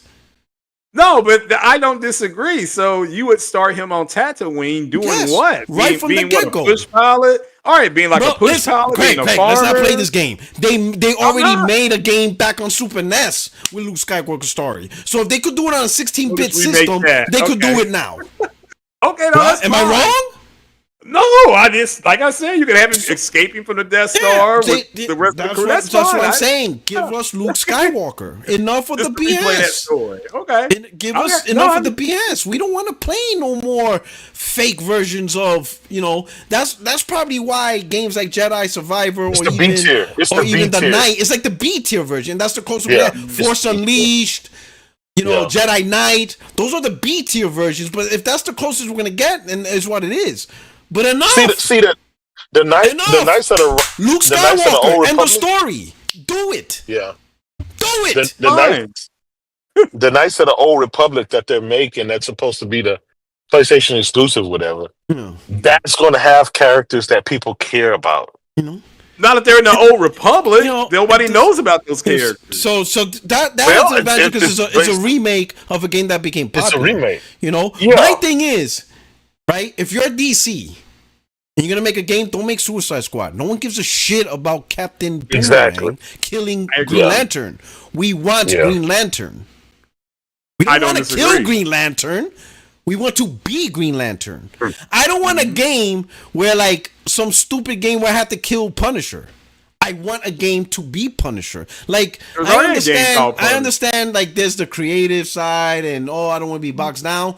But sometimes the obvious is the most obvious. Occam's razor. Yeah. Like if I'm gonna make a game, what's the obvious? I'm gonna make a Star Wars game. Hey, we could go like if I was in that room and I'm hearing all these pitch ideas and concepts and all these brilliant creators, they're like, oh yeah, we could do this and here's concept art on that, and I could be like, oh, hey, I got an idea. Yeah, why don't we just make Luke Skywalker? Why don't we just do that? Like, So he would start out as what, a push pilot, learning how to fly planes and bullseye and walk fast. Okay, that's fine. Yeah, that's what I was asking you. But I'm gonna tell you. But it's Luke Skywalker. Luke Skywalker is Star Wars. I don't disagree. I think it's more Anakin Skywalker. Rest in peace to James Earl Jones. But no, I don't disagree. He is the Batman of that universe. So give us Batman. Give us the character that people actually gives a shit about. Like, or give us a Han Solo game. It's not like there's like 50. We like again. The last time we fully fleshed out story outside of Lego. Right, a fully fleshed out story was on the Super NES where we played a school, and then it had the Skywalker trilogy. That was the last time. That was 16-bit era. Like, what the hell's going on? Well, they have Lego. Lego. That's why I just mentioned Lego. Like outside the Lego, yeah, I didn't hear you. Okay. We didn't actually have a fully fleshed, actual AAA game of the year level Skywalker game. Like enough. I don't care about Cal Kestis. I like the game, but enough. Enough of the creativity. Enough of trying to beat the next Picasso. No, I don't disagree. Make a goddamn Luke Skywalker game.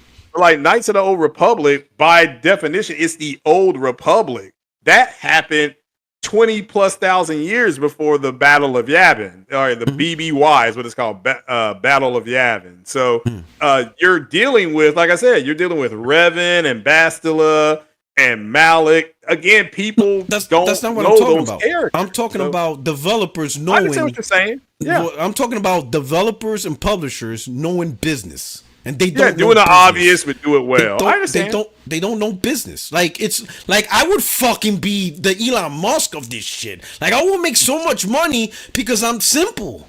Like, hey, DC, I'm like, hey, we got this creative live service game. I'll be like, nah, fuck that. Make Green Lantern.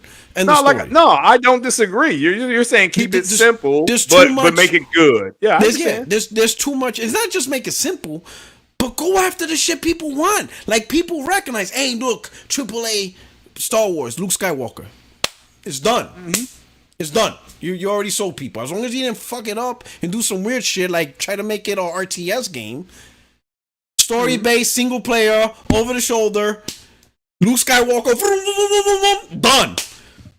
Yeah. Beat the shit out of Darth Vader. Won. Well, everybody's you can go ahead and you bring in Obi-Wan Kenobi and all that kind of stuff.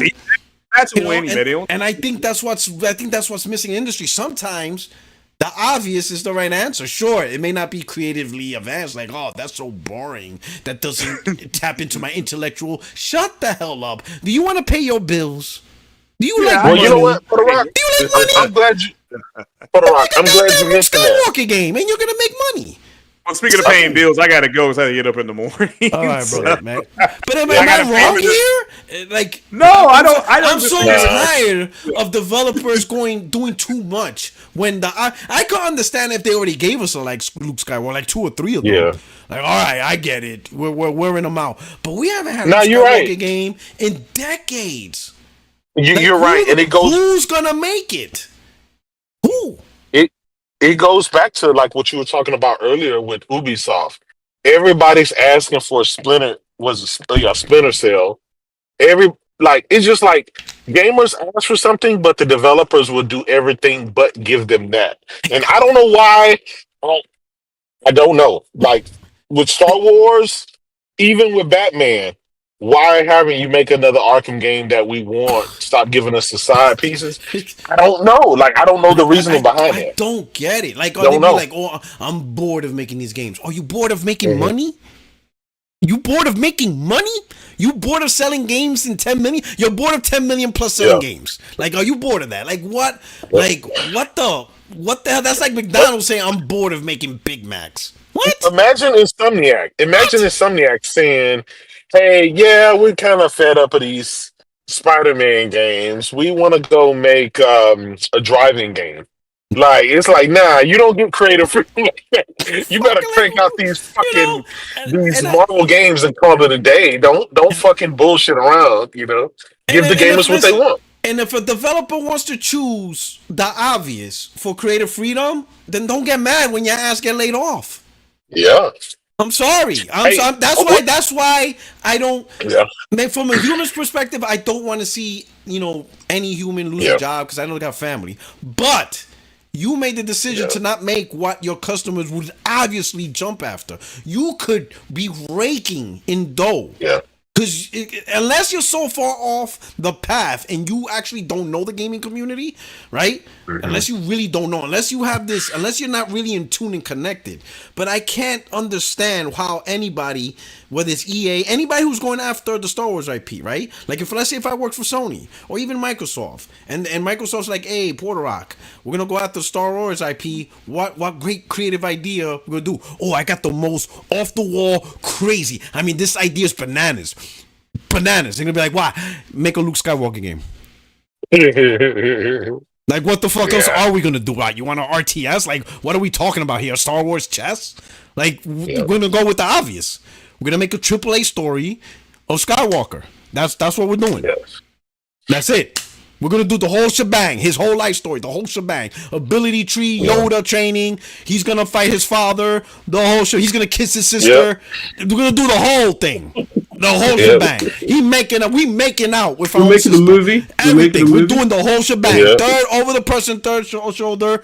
We're gonna give the people what they want. Everything. We're gonna make them. We're gonna give the epic scene. I'm your father. No, we're doing it Yeah.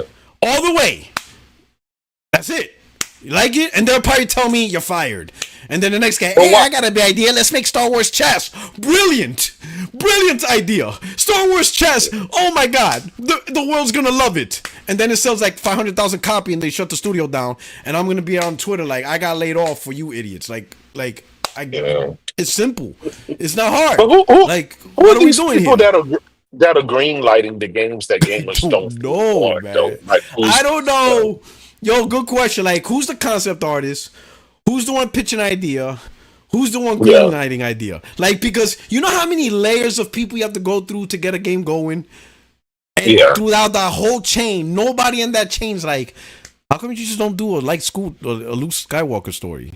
Like, how Yeah. come nobody in that chain of command just interject and be like, you don't want to do Luke Skywalker? Like, really want to do this? So, something tells me that I don't know. the IP is so curated where it's like, nah, you can't do this, you can't do this, you can't do this. Okay, you can do this, but we won't allow you to do X, Y, and Z. Something has to give.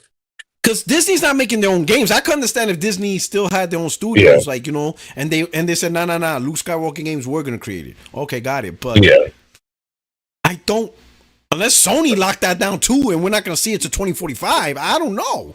Like, it just blows my mind. Like, some of the yeah, stuff, some of these ideas in some of these games, like, I don't get it. Like, some things are just so obvious on what gamers want or what would easily attract gamers. Like, you're gonna have obviously you're gonna have media marketing, whatever.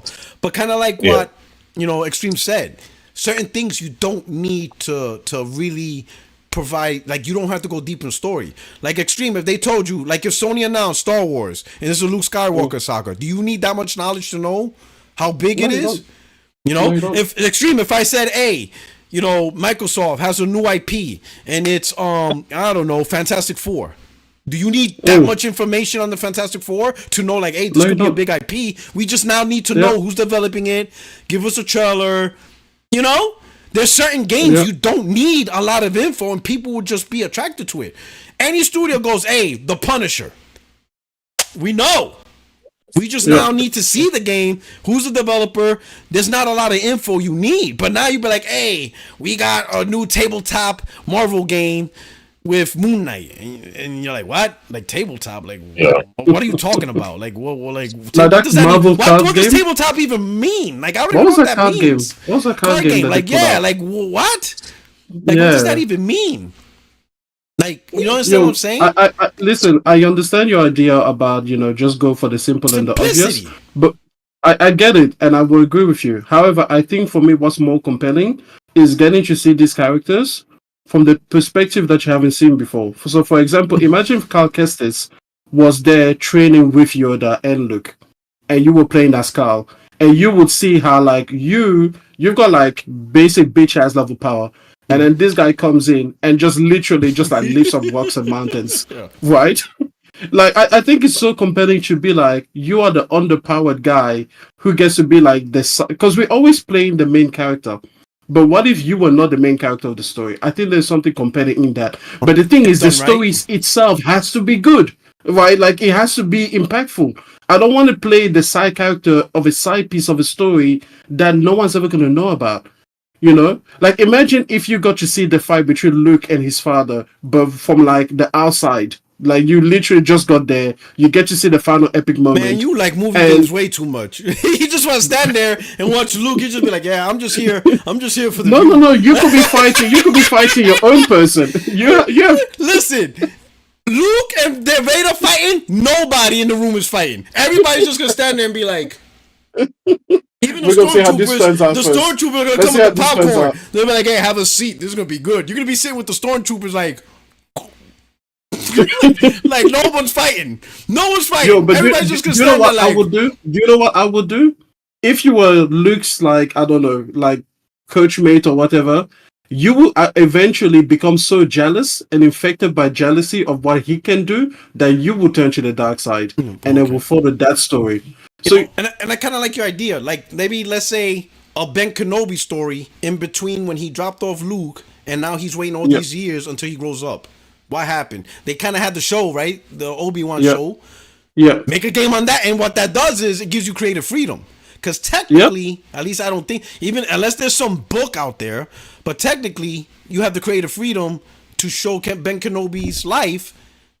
And then the game, like it's a trilogy, and the trilogy starts off with you now talking to Luke when he's a grown man, and now you tell him his story, and then that's how that could be great too. But you see what I'm saying? Give people what they want. People will have no give problem the characters the one, give the story moments the one. Let them change the universe, man. Mm-hmm. Let them actually have an impact to be like, wow, in this version of Star Wars, we got to be the one to blow up the Death Star. It wasn't Luke, but Luke got all the credit. Like I would love to play a morally great character that is just like obviously there's the Luke, there's Leia, and those are just good. They're just really good characters. They're absolute good, and they always do good. But what if you had a little bit of evil in you, and then what if your character just became more and more evil?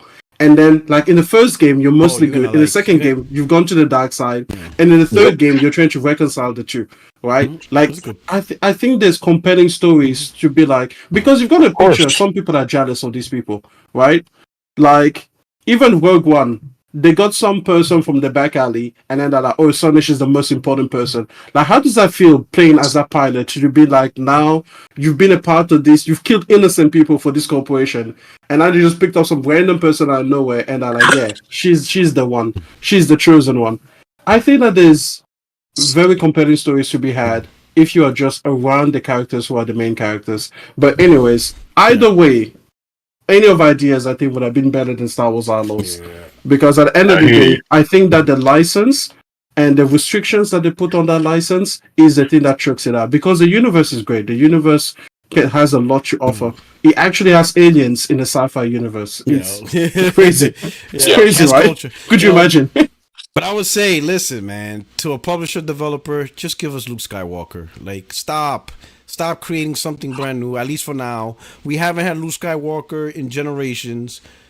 And I'm not going back to DOS. This dude, Craig literally said boot up DOS. Like what? Oh Bro, man. Like what is he talking bro, about here? Like we're gonna buy a PS5 Pro to boot up DOS games? Like you out your mind? No, we need a if a AAA. game is more than We need a 5 years AAA old, DOS. it needs a remake. Yeah, yeah, right. Or a So new we're more version. than 2 years old. We got to remake Exactly. it. Gotta get that God of War Ragnarok remake. we need a new Luke Skywalker saga, and I don't want that Lego shit. A new AAA Luke Skywalker saga. Whoever does that, they're gonna print money, easy. You know. Yeah. So, but all right. Let's go on to the next one. PSN down. Like what happened? It was down for a whole day. What's going on here? We back to 2011. What's going on, J-Dub? We're gonna have to talk to you because you're in charge of the network. What's going on? What happened? Yeah. You laid off too many people? Listen, man. I was just keep trying profits up. I was just trying to create some room for them damn PS5 Pro pre-orders coming up. That's all, brother. That's all. You're trying to make people hate PlayStation. You're like, you know what?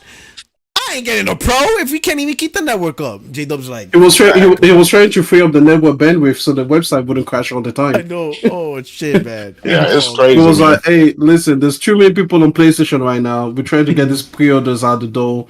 Shut this shit down. We want to sell these consoles. Interesting. All right. Yeah. Like I'm gonna be honest. I was playing Yakuza 3. So a message they came up. It popped in the right corner. It was weird because it's a nice blue message. It says, "Oh, it said like we'll be right back," like in the PlayStation symbol, and I'm like, yeah, we'll be right back. What the fuck is? Where did you go? You're like, wait, going? since when have you been here? Yeah, what the fuck? Like, are you around? Like, yeah? No, you've been are you in the room right now? Like, what? Where did you go? And who says I want you back? Like, what are you talking about? Why are you here in the first place? But that's a weird way of announcing the outages now. Oh, we'll be right back. Yeah. Who's we? We'll be right back. I'm like, literally, it was a little blue. I don't. Did anybody get that? It was weird because I'm playing in blue. We'll be right back, and I'm thinking, did I get a message from somebody? Like what the hell are we talking about here? We've been here the whole time. Yeah, we've been here. Like, bro, Sony, you owe some rent. You've been living rent free in my place. It's just weird, but I think the main thing I saw is complaining about unable to play games, right? And you see that in articles, but what people don't understand is they're game sharing, right? So I thought I just want to take a time to explain game sharing for those that don't know, all right? So game sharing is when you have a friend that also has a PlayStation and you guys decided to share each other's games, right? So that way, if one person buys games, you both have access to it. But the way it works is the other console. So let's say me and J-Dub, right? Let's say me and J-Dub are game sharing. J-Dub's console out in Texas, that console has to be set as my console, the Puerto Rock console, meaning it's set to as default Puerto Rock. J-Dub's console here in California, J-Dub here in California, my console will be set on the J-Dub's account as the default console, right? So now I have access to every game J-Dub buys. He has access to every game I buy. Now, the way I have access to my game is through my PSN ID. So when I log on, they see, hey, this is your PSN account. You still could play all these games that you bought. Same thing with J-Dub. J-Dub can still play his games he's buying only because he logged on and his logon account access to the key. But that only works if the internet is active. The moment the internet goes down, he cannot play his games because he can't log on to verify those are his games. And same thing with me. I don't have access to my games license. no more. I have access to his games. I have access to J-Dub games, right? But if I bought a game, let's say if I bought Astrobot and we're game sharing, right? He could play Astrobot because his console's set to the default. I can't play my own game that I bought Astrobot because the only way I was able to verify it was by logging on. I could play J-Do's game, let's say, Helldivers, to which I can't play anyway because it's fucking down. So I'm just asked out. Can't play Helldivers and I can't play my own shit. That's how game sharing is. But when you're not game sharing, that means your console is the default, meaning your console is the license. All the license resides in your console. So when the internet goes down, you can still play your single player games because you have the key, right? So I don't think a lot of people understand that. And I don't think a lot of people who do that don't understand that, hey, when the internet goes out, like a PSN outage, you can't play your game. You could play the game that you're partnering with, but a lot of people don't understand that. So that's how game sharing works. There is a risk. Game sharing relies on internet connectivity. The good part is you're sharing games because You buy one game, you both could wear it. So I did that with my brother-in-law during the PS4 era. We were splitting games. Like, hey, I'll buy this game. He says, all right, I'm gonna buy this game, and that's how we did it and stuff like that. But anyway, but no more than that. I don't think it was a big deal. I think it's been resolved. So, thank God it wasn't like the 2011 when that shit was down for a month. That shit was crazy. You remember that shit? No, it was down for the summer. Oh, the summer. Remember that? That It shit was, yeah, it was the whole wild. summer. Because remember, SOCOM Confrontation came out. Oh, it just came out. Yep. Right, and nobody could play it. That game died. Nope. Yo, Yep, I remember because of that. Yeah, I remember the downage was so long that people actually just traded in their PlayStation for 360 because of Call of Duty. Yeah. Because of Call of Duty. Yep. They're like, I gotta play Call of Duty. That's all I play, and I can't play it. I was like, wow, that's it was it was horrible, man. It was horrible. And it was free though, right? So much for free. All right. So we'll move on for that. Let's do the last part. So Aces Rogue Ally is releasing a 2 terabyte model, Aces Rogue or Ally X, for $900, 1080p. So now I could build a PC for that. Yeah, you know what I'm saying, right? But here's my thing. I don't really care because some people will like it, some people buy, some people bought it when it was $700. Is whatever. I didn't go all this set of bad presidents for handhelds and all this weird shit. It's whatever. If anything, when I did talk about it, it gave me kind of an idea of what to expect from Nintendo or Xbox if they do make a handheld, if they really want a powerful machine. You're looking at $400, $500, $600 machines because you're trying to take powerful assets and shrink it, right? So, like, if this prediction of Nintendo being able to run AAA games and all this 4K shit, it's not going to be $300, $400. Especially with Nintendo, they don't sell it at a loss. That shit's not happening. They don't do that. They don't do that in Wakanda. They make profit day one. They don't believe that, we're going to sell out at a loss and subsidize it through. Nintendo's like, nah, we're going to make our $50 right off the get-go, right? So if they're expecting a powerful Switch, you drop in $500. $500-$600. You're not gonna get a $300 Switch with powerful hardware and get on the level and play these AAA games and stuff like that. Connected to a TV, and now you got like checkerboard 4K and 60 frames. You're not getting that for $300. You're not getting that. The goddamn Xbox Series S doesn't even do that, and it's built cheaper. You're not getting that in a mobile device. You gonna pay $500-$600 bones. So that's, for me, really what I use these Aces Rogue Ally Steam Deck comparisons to gauge what you're gonna get, right? But the hypocrisy is, I talk shit, right? I'm talking shit to bait people. I don't care if there's a $900 handheld. It doesn't bother me. I don't even play handheld games. So I don't care. They could release a $2,000 handheld. I don't care. They could release a handheld that's actually 8K. I don't care. I'm not playing it. But I know J-Dub would. I know you be in there, right? Right? But it doesn't bother me. But I throw these baits out to be like, who's this handheld for? You don't need to buy this for $900. You got a version that's $400, and you could connect to whatever. But people defend the $900. It's more terabyte. It's more processing power. The same reason why the Pro exists. More terabyte. Exactly. More processing power. Better technology to run your games. But it's funny, the same people that bash the PS5 Pro are defending this Rogue Ally with the same invalid logic on the reason why the PS5 Pro exists. Yep. That's literally, I just threw those tweets out there just to pull the bullshit, and they're doing it. They literally, the same people that trash the Pro, why does it exist? It's too expensive. The PS5 is fine. They jump right in defending this. It's only bad when PlayStation. Remember, it's only bad when PlayStation does it. Absolutely, and it's just weird. Remember the Puerto Rico? Remember the Portal? Who's asking for that? Give me a Vita 2. What happened? The damn Porter's the #1 selling accessory. The DualSense Edge, when that happened. Oh my God, the battery life is too short. Who's asking for this? What happened? It becomes the #1 selling accessory in the world. So it's the whole anti-PlayStation thing. That's really what it is. All of this fake outrage, all the shit. It's only bad when PlayStation do it. When Xbox Live, when Xbox Network, when that goes down, crickets. Nobody cares. When PlayStation Network goes down for hours, oh my God, it's the end of the world. And you just can't win with these guys. So it's just great. You know, like I'm pretty sure, Extreme. I'm pretty sure you don't have a problem with this. Create a $900, create a $1,200 device. Yeah. Go bells and whistles. If you can't Go afford for it. it, then it's not for you. Yeah. Yo, no, listen, when it comes to the thing, the thing is, there's no conversation to be had about the price, right? I've always said this. A company is allowed to charge whatever they want for the product. Whatever they want. Doesn't matter. And you are allowed to pay whatever you think is acceptable. That's it. That's literally where the buck stops. Yep. So it's like, if they want to charge $900 for this thing and you find $900 acceptable, go ahead and pay for it. There's absolutely no issue with it. But the problem comes with the hypocrisy, right? The same people that are going to town defending this thing and telling you how great it is, even though, let's face it, what it actually delivers isn't that impressive. It really isn't. Somehow cannot understand that people will like the PlayStation 5 Pro. I literally had a person write to me. Sorry, let me actually put it up. It's a very short tweet, but he was defending the ROG LIX, right?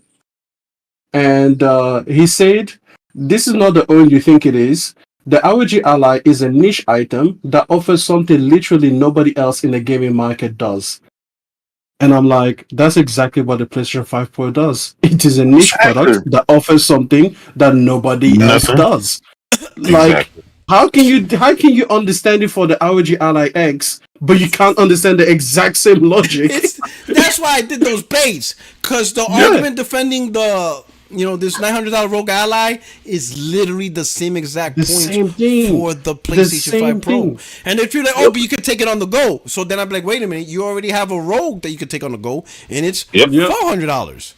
You already could do that. So what's the point of paying an extra, $500? You already have that. You already have a Asus Rogue Ally that's powerful hardware, plays these games at 1080p. Right? You can already play all these games, have access to Steam, Xbox Live, all this stuff, and you could connect to the TV. It's a PC. It already exists. So what's this $900 for? And I set that bait up because I know what they're going to say. They're going to defend it with power, performance. It could take it to a level the other Rogue does. And I'm like, that's all we're saying with the PS5 Pro. Evidently, right? That's literally all we're saying. Evidently. It could go beyond the PS5. That's all we want. Be better than the PS5. We're not saying be better than the PC. We don't care about PC. We don't care. Most of the people at the PCs, I honestly think, I'm going to be honest, I honestly think these PC gamers, some of them are not happy. And I'm going to tell you why. Because they don't got exclusives. They pretend, and I mentioned that, we don't care about exclusives. Who the fuck doesn't care about exclusives? Who the hell actually has a gaming product and doesn't care that a company caters to that gaming product to get the most of that gaming product? Bullshit. Ain't nobody gonna say, I don't care about exclusive games. I don't care that nobody's actually focusing on the platform I'm choosing to play on. Bullshit. That's they don't care about exclusives because they have no one to rep for them. Exactly. You just have no one. That's a lie. They have no one to rep for them, man. And they used to. Remember, they used to have like a lot. Gaming used to be on PC. They used to have all of the prestige and all of the things. Now they are literally just peasants. They just wait. These young bucks, wait on pulse. These young bucks, these PC gamers, I don't respect them because they're a bunch of young bucks. I remember the real PC gamers. The real CP gamers had exclusives. Tribes. Warcraft when it was exclusives, right? StarCraft when it was exclusives, right? Half-Life. They used to be like, we got the game of the gen. PC gamers used to brag about Half-Life, Half-Life 2. Doom used to be an exclusive for them. And they used to brag out, we got the game of the year. It's going to be Zelda. They used to talk shit to Nintendo guys about game of the year.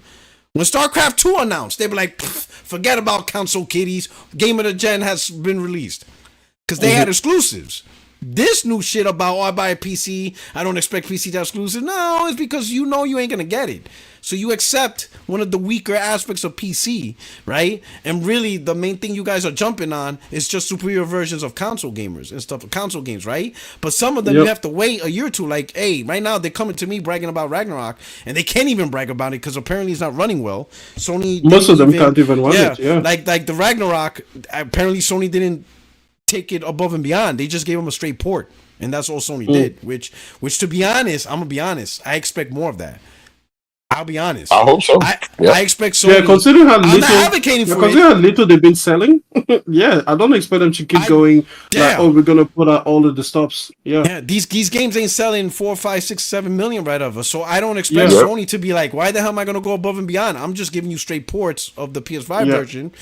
If it's optimized, it's not. If it's not optimized, buy a better card. Exactly. Have a nice day. Right? So I expect more of that. I expect Sony to be lazier with PC. Yeah. I expect them. Over time. I think the only times that they will actually give you better and better games is if they make a PS5 version, a PS5 Pro version, like with Horizon Zero Dawn, and then they'll be like, well, okay, here's the thing as well. But when it comes to when you take a look at the actual economics behind playing on PC at a high level, because that's the only way that it's worth it, right? Because let me put it this way to everybody listening: if you only have $1,000 to buy a PC, to build a PC, just get a console. Just get a console. At less than $1,000, it just doesn't make sense where you can stretch your dollar. Now, at more than $1,000, when you start going to the $2,000, $3,000, $4,000, that's where PC starts to shine. But then you take a look at the math, where a single GPU will cost you $700 to $1,500, depending on which level you go. And it's like, what game is there to maximize that investment? Like, what exists on your platform? Again, you've got Cyberpunk, which is one of the only games that actually justifies the, having such a powerful PC. But one game out of a decade, that's it. That's literally it. And then you just get to play other basic games, like League of Legends at faster frame rates. It's the return on investment is it's not that it's not there, but it's not as strong as it should be. Because back in the day, there used to be way more companies providing you, like we said before, with way more exclusives that were actually boundary pushing. Because remember when Half-Life came out, and Half-Life 2 especially, those games pushed the boundaries. In fact, there are still elements of like Half-Life 2, especially in terms of the physics simulation, that are still not being, used to the same degree to this day. So, I don't know, man. I feel like the hypocrisy. Also, one more thing. I hate YouTuber culture, man. I really do. Do you know why? Because I was watching a Linus Tech Tip video, right? And when it came to the PlayStation 5 Pro, he was like, the first chapter was like introduction. The second chapter was like, what else could your money get you? But 3 months ago, he did a preview of the LG Ally X, and it cost $100 more than the standard Ally. And he didn't go like, oh, what else could your money get you? Yeah. You just, no exploration of what else you can go for the price or anything like that. No, when it comes to, Sony stuff, it's like, yeah, let's see what else you can buy in a world that is completely unrelated. PC gaming and console gaming are not related to one another. They really are not. When you compare, the handheld to the console, people are like, oh, what is a handheld? It's not related. You can't compare the two. And I'm like, then why are you comparing a PlayStation and a PC? Like, literally, one doesn't run Excel. Like, it's not related. This is what I realized. This is what I finally realized. Digital Foundry, Linus Tech, all of those guys are PC guys. Their goal is to tell you that PC is the best, and that's where you should go. Their job isn't to convince you that that console is the greatest, is the better option because it has the best price to performance ratio. Yeah. But guess what? That would kill their channels because most people would realize the consoles that we have now are good enough to give you what the bulk of people want. And we know that because of the sales, right?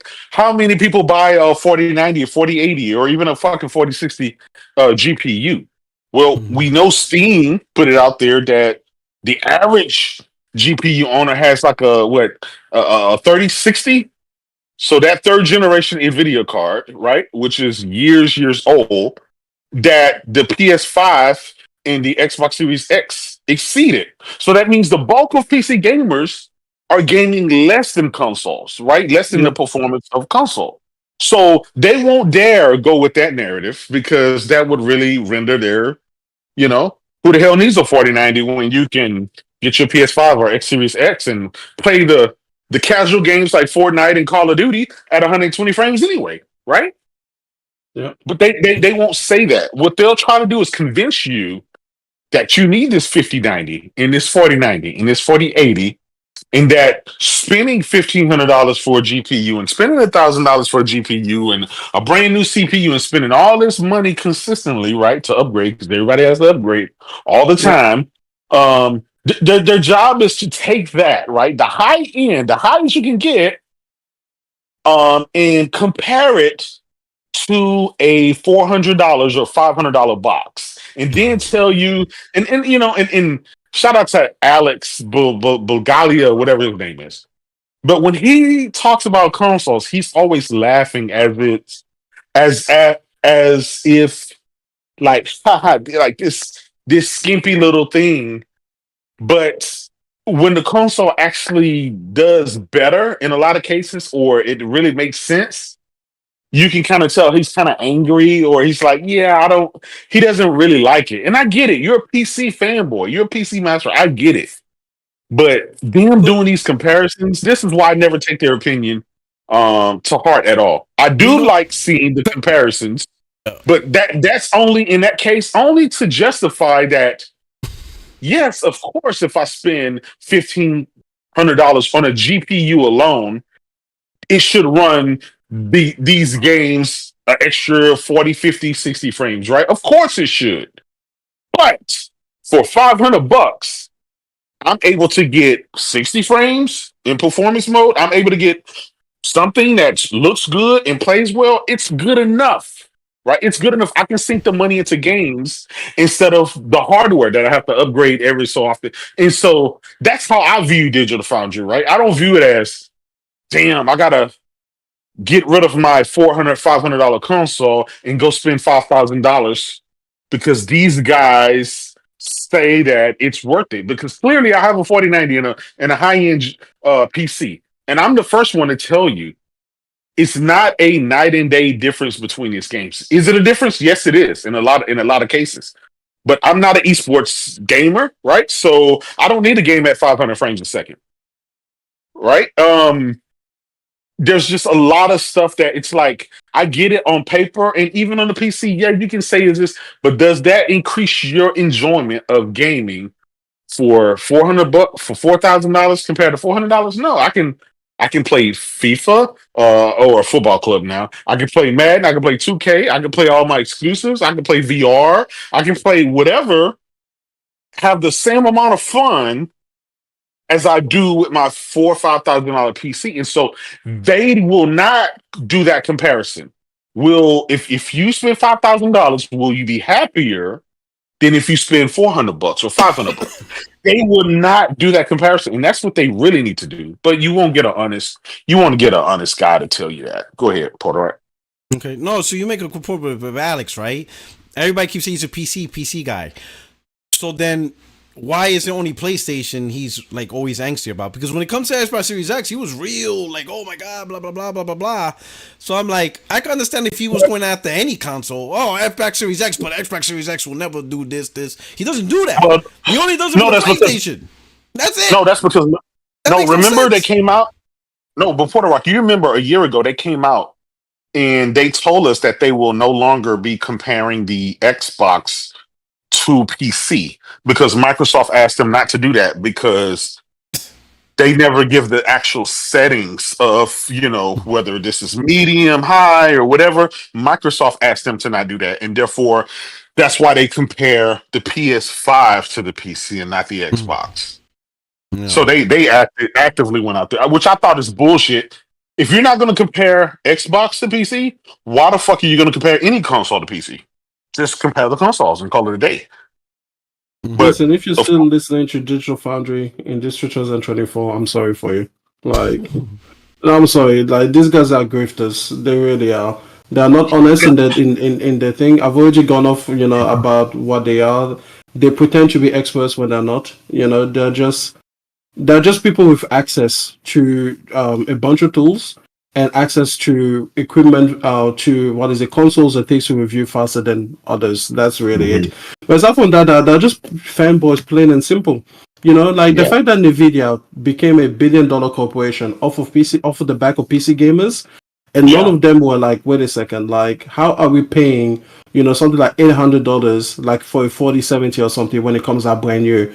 And they have such a scammy anti-consumer model because they have their own founders edition cards, but for the most part you can't access that. You have to go with the third-party manufacturers who are then going to put their tax on top of it.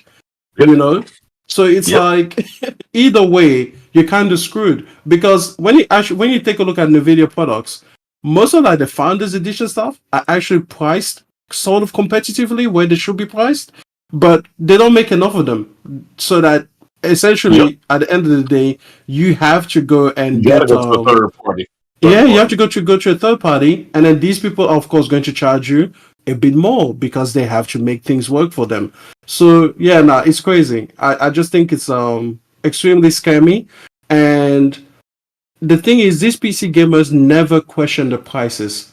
Like they literally are like, yeah, I'm gonna pay for it. Like I was listening to Much's podcast the other day, and Dev Singer was on, and he was basically like, yeah, I'm allowed to pirate games from Nintendo because I don't agree with the practices. And I'm like, wait, if you don't agree with the practices, don't play their game. That doesn't give you the right to steal their stuff. Like the hell?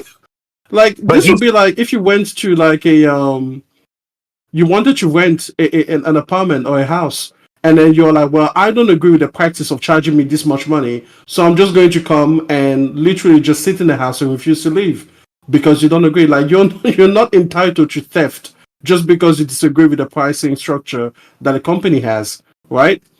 But he's like, yeah, I'm gonna do this and fuck Nintendo, and it's never going to work, and I'm never gonna feel bad. And thankfully, Nib was there to be like, well, Nvidia has far more egregious practices, but you're there buying Nvidia cards all the time. You support Nvidia.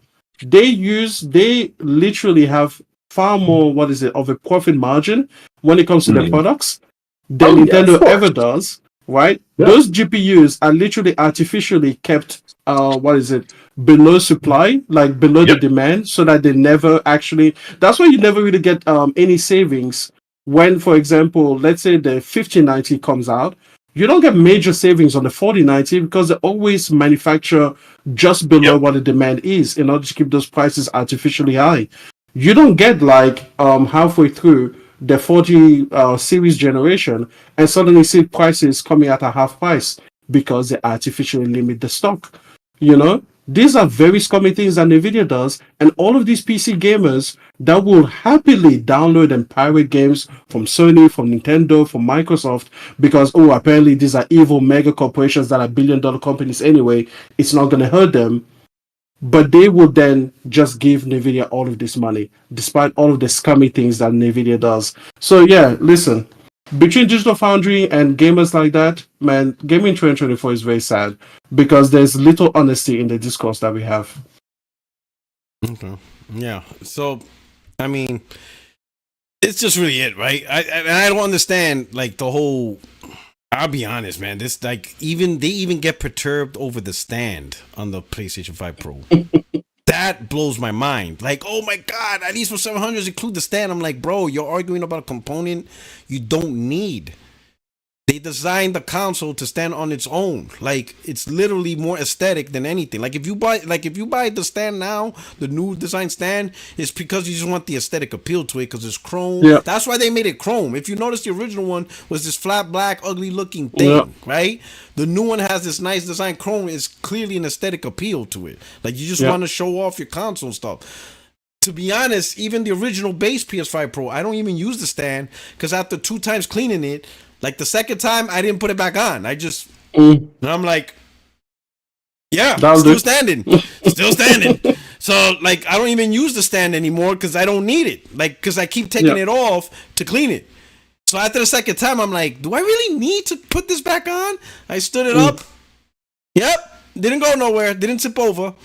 And I stopped using it because Don't need it no more. The new one Yep. clearly is more for aesthetic appeal, but a $30 piece that is absolutely like. Here's the thing, right? And people are like, oh, you're just cucking for Sony. You just take anything up the ass, and I'm like, bro, you guys are stupid. Like, you really feel hurt over a lack of stand just because it's not there.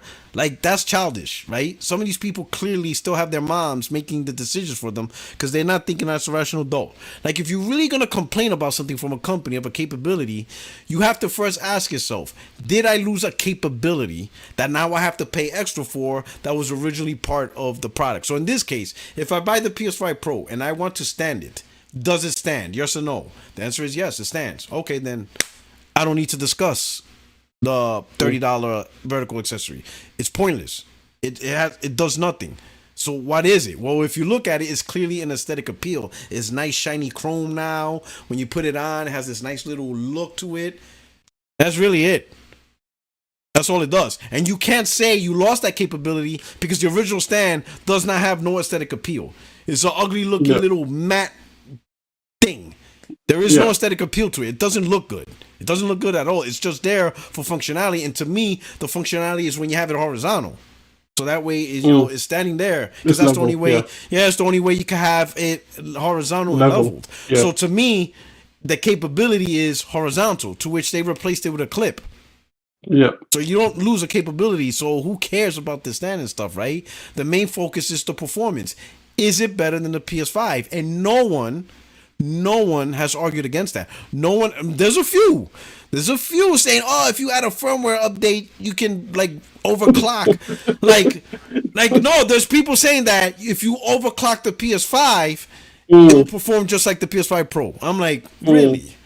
So if I overclock a 2080 or a 2080 Ti or whatever, it'll be a 4090. Like that's it. That's how it works. That's and what about the heat? Like because when you overclock, it's massive. Just get better cooling. Yeah.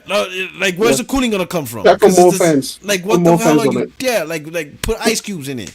Dip it in mineral oil or something. Like what the fuck are you? Liquid nitrogen, man. Just blow liquid nitrogen at it. Like. Even now they're saying, like I met one that's saying, oh, if you update it, you can add PSSR. You realize it was a hardware component that they added to the PS5 Pro. Where's a firmware is going to create a hardware component for PSSR? That's how it works. Hardware enabled machine learning. They added stuff. Like the PS5 doesn't have it. It doesn't have this component. It always had it. They just disabled it before. You see what I'm saying? Like, it's just the conversation stupid at the end of the day. And they created a whole new metric, right? And the metric they're comparing it to is PC. And this is where I say these PC guys are just they're just dweebs. They're manginas, right? Because the thing is this: if you want to argue, well, with PCs free online, you have the largest library of backwards compatible games, and you can mod. All true. The thing is, though, those points always existed. You could say that in the 360 era. You could say that during the PS4 era. So at that point, it's not a conversation of PC versus the Pro. It's really, should you game on PC or should you just game on console in general? That's the conversation. This is all that PC does that consoles in general don't. Got it. Right? But that's not an argument for the Pro. The argument for the Pro is it better than the current base console? And it absolutely is. There is no doubt that this console, the PS5 Pro, is doing much better. Especially now we have even more footage and more stuff. It is actually a much better concept of a mid-gen refresh as compared to the PS4 Pro or the Xbox One X. Way better. It's exactly what we've been saying. It's not even close. It's not even close. We've been saying this. Yeah. We've been saying, like, from the start, we were like, you don't need this. But if you're going to do it, you got to do it right. Big. You got to do it big. That's literally what we said. And remember that we literally were like, yeah, it's going to have to cost more than $600. And I was bold and I was like, more than twice. I was always $750 and up, which it is once you include the drive. I was always, because the thing is, it's very simple, yeah? You take a look at like the iPhone. You take a look at the iPhone Pro. Look at the price difference between the two. It's huge. Or the iPhone Pro Max. It's about 1.5 times. Like it's literally right there. Other electronic devices, when they bring you something that is tangible, that is solid, that you can feel and you can actually use every day, you're going to see at least a 1.5 times delta. That's the minimum delta you're going to see in price. Take the $500 of the PlayStation 5 Pro, multiply that by 1.5. It's $750. There you go. You were right There there. you go. It's on. literally like basic math. We were both on the same way, maybe not on price, but mostly I was saying the Pro cannot be $500. I don't give a shit what it is. If that thing launches at $500, it's useless. It's not gonna do. It's not gonna do a damn thing. Just not possible. And people argued, oh, but they'll drop the price. I'm like, Sony already told you they can't really do a drastic price. The components are too expensive. So if the components are too expensive, and they have to keep a base PS5 at $450. Hell, they raised the price, I said. They made it higher.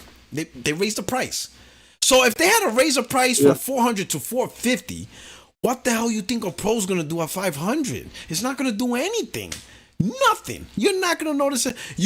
I remember you said, you can't even sell at $500 just for the terabyte extra alone. If it comes with 2 terabytes, that alone puts it in the 600 block. Exactly. That alone, like the Xbox, is 600. Simply because of 1 terabyte extra storage. The terabyte storage alone is going to add another $100. That by itself. Exactly. That's exactly what I said. Because if you take a look at the prices, dude, right? Long and before the price review. Like, long before, and then people are like, "Oh, whenever Sony comes up," we were saying this. Yo, dude. When people are like, "Oh, whenever Sony comes up, you just take it," I'm like, "No, I told them this is what I wanted." In fact, we said, just like, what are you talking about? And that's what's crazy, right? We said on this podcast last year, if this counts with $500, dead in the water is useless. It's don't even release it for what? And you're not gonna pack in that much power for $500. You're not gonna get nothing. And we warned and remember, it wasn't just the price that we got right. When I say that, hey, I want 8K games, everyone was like, oh, they'll never do 8K. You did it. Now they've done 8K. Gran Turismo 7, 8K fucking 60. I didn't even think they were going to get 8K 60. I thought it would be 8K 30. You know, so now they're like, oh, hey, all you need is one. Dude. And that's it. And you got your win. I told them that it had to be one from Sony. It couldn't be the tourist. Right, it couldn't be some other third party. I'm like, you put it on the box. And when I say 4K 120, people were like, oh no, you won't get 4K 120. Now we got 4K 120. Like, again, it's just like, come on. Come on. We say that it had to be. Pardon? No, I'm gonna be honest, J-Dub, and I know J-Dub's ecstatic. I didn't think you're gonna get Gran Turismo 8K60. Yeah, I know it's checkerboard and DLSS, but it doesn't matter. We're beyond. It doesn't matter. It doesn't matter what the trigger native is. resolution's out the window now. Yeah, but wow, bro, like I'm like, holy shit, but I'm still not playing that dog shit GT7. I don't give a fuck if it's 16K. I'm not playing that. Listen, it doesn't even matter. Ain't enough K's in the world. Not enough K's in the world. As long as it's in the chamber, man. As long as it's in the chamber. But J-Dub's ready with his AK TV. You already know, brother. You already know. I've been ready. And you know what's crazy? Your PC's not doing it. Your 4090's not doing it. Listen, my PC can't do it, brother. It can't do the AK60 playing Gran Turismo and Formula 1 2024. And before anybody in the chat start crying or somebody say, yeah, no, it can't. Because I ain't never did that shit, so stop it. Oh, and you ain't ever seen 4K60 with on-track ray tracing. In gameplay. Oh yeah, 4K60 with ray tracing. Yep. That's in gameplay. Not replay mode, live in gameplay. And also, don't forget 4K 120 as well. Without ray tracing. So there's options for everybody. We got 120 games, we got 8K games, we got 4K 60 on pretty much every. I mean, like, and here's the thing. That's without developers actually putting in any work. Right. This is the first batch. The first exactly. Like, hey, let's get this going as quick as possible. Like, even in a Digital Foundry, the developers that did the interviews were saying they're still learning on stuff. Like, they still haven't, got a lot of stuff. Like, so this is like just adopting new shit and just checking it out. And I'm like, man, this is gonna get better. Yeah. So here's the thing, right? Because this is my whole thing. We know. If you got a lot of money, you can put it into a PC and you can play it with max settings and you can tinker and do all the stuff you need. But for the majority of people, You just buy a console, and it allows you to have all of those options for a price of $500 to $700. Nobody should be able to be mad at that. That really is, and I think that's the fear from the PC guys' perspective, is that these consoles are going to get to the point where, sure, they're not ever going to be powerful than the PC, but there's a point of diminishing return where it's good enough. So if this PlayStation 5 Pro is doing 8K 60, 4K 120, 4K 60, and all the games, by the time we get to PlayStation 6, what reason is it for a console gamer that's traditional console to even buy a PC specifically for gaming? That's the question, right? Because if a PS6, call it $500, $700, eventually, and again, I keep using those diminishing returns because the bulk of people don't play at 8K. They don't play at extremely high frames or any of that, right? I think most console gamers are satisfied with 4K, upscale 4K 60 frames. That's really all I see console gamers. That's the benchmark of what console gamers want. You got to have a 60 frames, whether it's a performance mode, whether it's dynamic resolution, whatever. That's optional. But those frames, because according to Mark Cerny, I have a question for you. I have a question for you. Go ahead. Forget about PC. What do you guys want? Because we did great. We did great, right? We were on point with our predictions. Between the three of us, we got the PlayStation 5 Pro right. To you guys too, because it's like we were on point, and that's not an easy point to make. I think we were the only ones that really were saying this is more than 500 from a podcast. Yeah. I know people in the chat with us. You guys, some of you agree, whatever. But I think most people was playing it safe. Let's do it again. 500. Nobody dared. Nobody dared to say what we said, and we said PlayStation 6. What do you guys want out of it? PlayStation 6 base. I haven't even thought about that. Wow. What do you guys want out of it? I can't even. I have to think about that. I'm gonna be honest. I just want higher fidelity graphics for the games. It doesn't have to be resolution, and I don't think the argument for frames and resolution is out the door now. I think we kind of got what we want from the PS5 Pro, where it's good enough. So PS6 is just going to solidify that even more. But I want the give us some bullet points. What is it that they will say? PlayStation 6. We all know it's going to come less than $700, so let's put $500 as the price, right? Mm-hmm. What does it have that you're like, this is worth the upgrade over the PlayStation 5 Pro? Because you already have the Pro. Yeah. So we all know it has to be better than the Pro in some way. Yeah. Well, what does it got to do? Advanced haptic more advanced haptic feedback. Okay. Better. It's going to be. It has to be something more than frames and resolution, because those days are over, right? Especially with frame generation. I don't know. It'll have to be something like, for example, PS5. The smartest thing they did was to focus less on resolution and frames and focus more on additive stuff. Like, we all love the DualSense haptic feedback that you get, the advanced feedback you get. We all love the 3D audio. We all love the instant loading of games, right, from the SSD. I think that was the biggest component for this generation. Is load times are a thing of the past.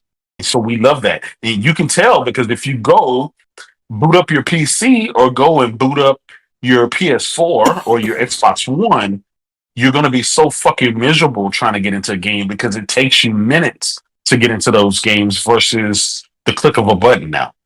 So I think it's going to have to be something outside of the norm. What that is, I don't know. I really don't know. But they can't sell me on more frames and resolution, right? It just doesn't.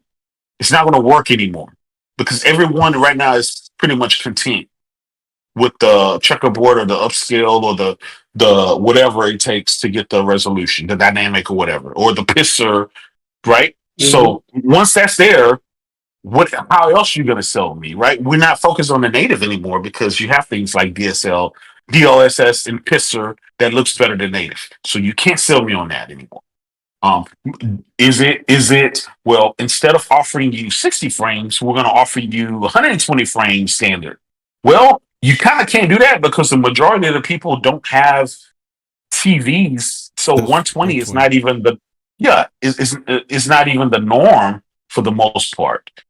They're gonna have to sell me on something else, kind of maybe like a Nintendo, right? You know how Nintendo, yeah, we don't have the power, yeah, we don't have online, but we're gonna sell you on this, um, the gimmicks, the gimmicks of what a Switch is, right? That makes it fun. Well, we'll sell you on these detachable controllers, and they have a little rumble effect in them, the HD rumble, and we're gonna sell you on X1, whatever Nintendo sold us on that made everybody go out and buy it, right? You're gonna have to sell us on something that is not part of something that we've had the last 3 or 4 generations. Forte, my brother. My brother, my Forte's up brother, here. Uh-oh. my brother, He got my brother. summoned. I had to ask you a question, bro. Oh, Yes, I'm not sir. even gonna ask you. I'm not. So you say that they have to give us something different. Now, are we just talking about you? I don't know. Maybe. I'll say this. You know what? Let's all go around the horn because that's a good question, right? What does I know it's far off, right? For me, we'll start with the tech style. To me, it's different phases. I think the first phase is obviously the tech because that's the candy. That's the eye candy. You got listen, like it or not, you gotta have eye candy. Eye candy Yes, sells. exactly. It's the easiest thing to explain, right? So Yeah. for me, PlayStation continue focusing on developing the PSSR. I would like more games to be at the ultra settings. Next level ray tracing, path tracing, right? Stabilizing 60 frames or higher resolution, stuff like that, right? It's pretty much like this. I know people like to say, well, if you're worried about frames and this one, go to PC. And I'm thinking, to me, that's a cop-out. Why not demand consoles to bring the stuff the PC has? Like, don't run away. Yeah. Because I remember last gen, when we used to like on the PS4 when we used to complain about some of these games being locked at 30, no 60 frame options. We wish games had 60 frame options. Then when the PS4 Pro came on, Xbox One X, we still barely got those options. What was the answer? Well, if you really cared about 60 frame options, you go to PC. But now look, this gen consoles providing 60 frame options. So I don't think the answer is to run away from the platform. It's to tell the industry. So what does PC offer now that the console doesn't offer? Well, let me finish with the PS4 6. So I think that's the first aspect, right? Higher fidelity graphics, ultra settings, stabilized 60 frames, stuff like that. Improve the PSSR so you get much better image quality. So that's easy. I think that's the easy answer, right? And I think that's always going to happen, right? Always go for the higher fidelity graphics, next level ultra graphics. But I think the second part is the DualSense controller, DualSense Edge 2. However that looks like, better response, half the controller rumbles, half the other. I don't know, just the next level of immersion that you can always improve on, right? That's the second point. The third point, from an OS standard, I would like resume, Resume across all the games that I'm playing. Like, so for example, and what I mean by quick resume is not just simply jump into the game quickly, because you could do that now. But when I pause the game in one game and then I stop playing it and I'm playing another game, the game doesn't reset itself. It's still there. Yeah, like and what Xbox does. Yeah, and then I keep doing it, but now I want it across all games. Like that's just normal across everything. Like nothing is frozen. Like nothing is. Every game now is like resume to the max. Like nothing goes to the title screen no more. It doesn't matter if I haven't played the game in a year. I boot it up, it's right there. Zoom right in and stuff like that. So that next level of just stuff like that, right? Obviously, sound next level, is what they call it. Next level sound and stuff like that. And other than that, I think they're gonna have to surprise us with engineers and just way forward thinking, right? No, but my last part, and I think it's not just for PlayStation. I think it's just for console gaming in general. They have to find a way to improve the tools to develop a game faster. They have to find a way to say, hey, how can we make these games and what can we do to go back to a 3-year cycle? Because the 5-6 year cycle is killing them, right? And unless they extend the gen to 10, 15 years, They have to find a way is how can we get game development back down to the 3-year cycle through advancements in AI, whatever. Ease of just learning the console. They got to find a way to get back to 3-year cycles, 3-4 the max, and still be able to produce the quality. They got to really focus on those tools to really say, hey, we can now get back to making a full-fledged AAA game in 4 years or less. We're back to that now because of all these advancements in AI and QC processes, and we just improved the process. We're back down to these levels of game development, and I think that's more important than anything else. We got to get back to development at the 4-year cycle or less. You know what I'm saying? This 5-6 year cycle is killing us. That is something, I'll be honest, for the Rock, I don't think a hardware manufacturer can dictate that. I think that's going to be something that the developers, the studios themselves are going to have to. For example, Kojima was able to make Death Stranding within 2 years. I mean, 3 years, 3 years, right? yes. But that was only because he already had an engine. They let him have they let him borrow the Decima engine, so he didn't have to build an engine from scratch. He had access to all of Sony's tools, right? And so that allowed him to make a big AAA game in 3 years, unless Sony, Microsoft, and everybody else. And this could be the case, right? Maybe this is the fix for the industry. What if we all get together and share tools? Developers shouldn't have to have this bridge or these doors and these walls in between them because they're all developers. They're all trying to do accomplish the exact same thing. So what if they give up their tools and just the industry just share?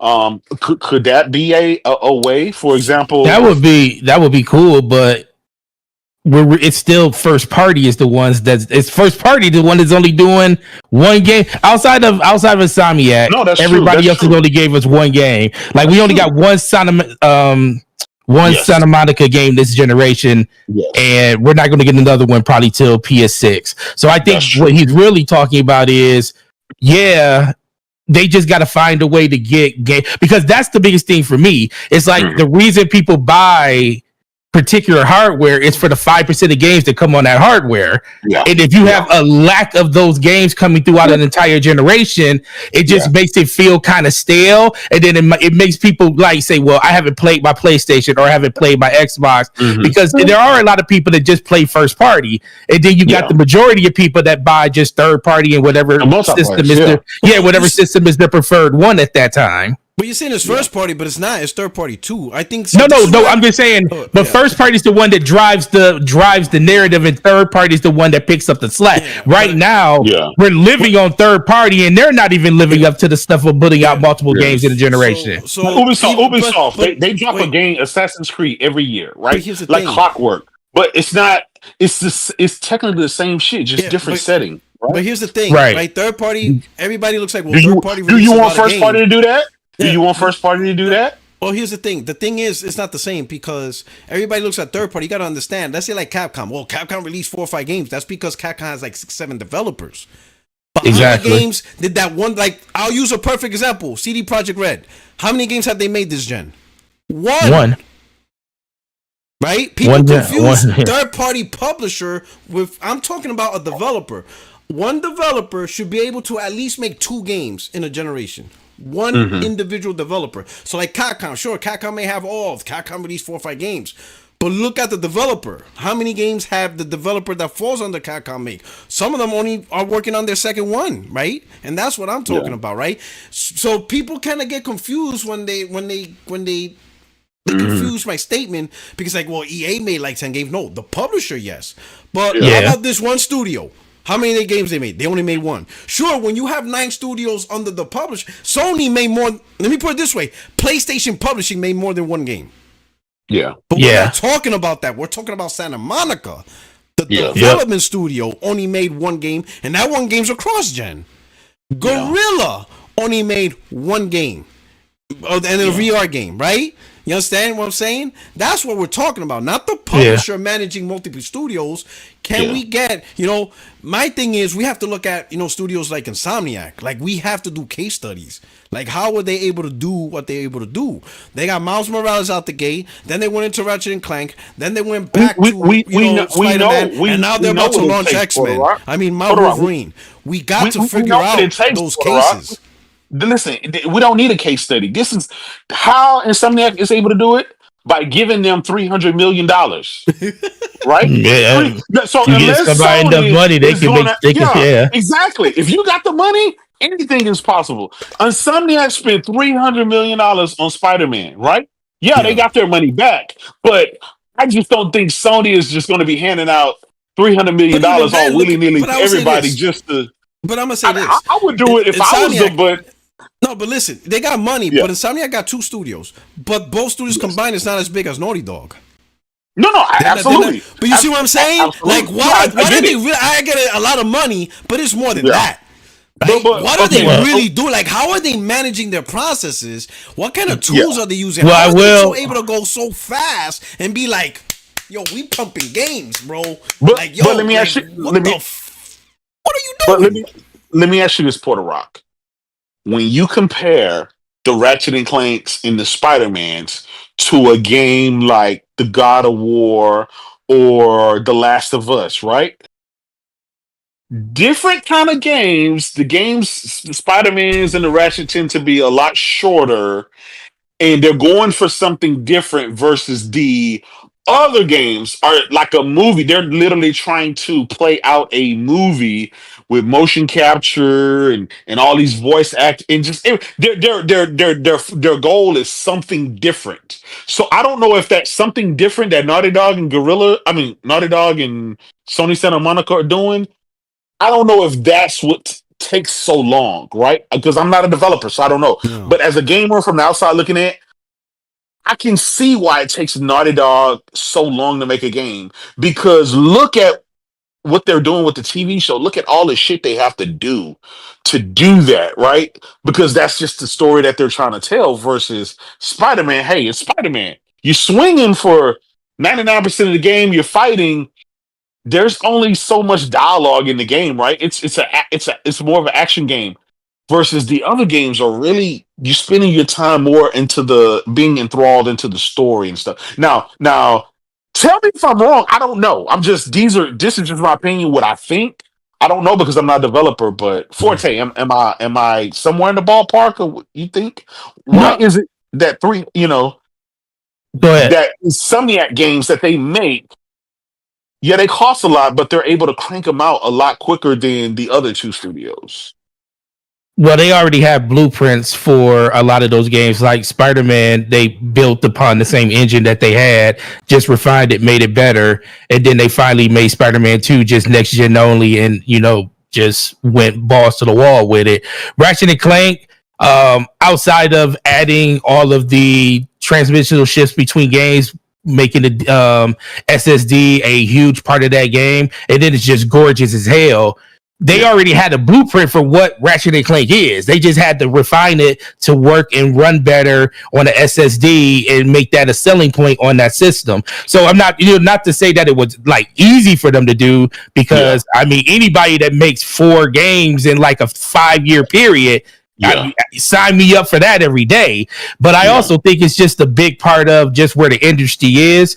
A lot of developers are trying to chase that that $1 billion cat like Fortnite and stuff. And you're seeing, like, think about all the studios, like you said, Capcom. Capcom doesn't really do that. They have a lot of single player co-op games. Then you think about Square Enix. Square Enix doesn't have that either. They got Final Fantasy, Dragon Age. They got a lot of single player games. And I would say on a technical competence, I'm not having, like I said, I like Square Enix games, but I have to admit, from a technical competence, they have not impressed me this gen. Like, exactly. The Square Enix, I remember, they used to be at the forefront of technology, making games look great. And we're like, "Wow, look at this Final Fantasy game! Look at this game!"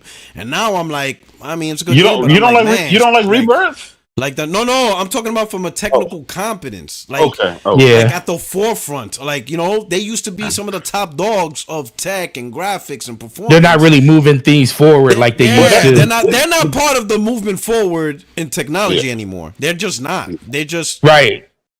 Yeah, you just think about anything. You know, their games are gonna get patched. You know, when they launch the game, just wait 2-3 months because they're gonna release a patch. It's not gonna be crisp. What did they do with what is it? Forspoken there. That first game alpha, terrible. Like that demo, like and then they did the patch and then they were like, it's good, and I'm like, no, it isn't. No, it isn't. These skyboxes, the lighting, it was literally called the Luminous engine, and you got like the fucking light wrong, you know, and it was just And what pissed me off, they fixed the game, I beat it, and then like 4 months later, we're gonna add this mode. I'm like, I already beat the game. So I don't give a shit if you had 120 hertz mode or so, whatever they did. I'm like, like in other words, I should have just waited a year then. Like literally, the real game comes out. Like you launch it's bad management. That was bad to management. me, what they call it, like preview games. You're launching preview games. Then games that's what you're telling me. and that pissed me off. I'm like, motherfucker, bro. Like a whole year later, and now it's this. All of that.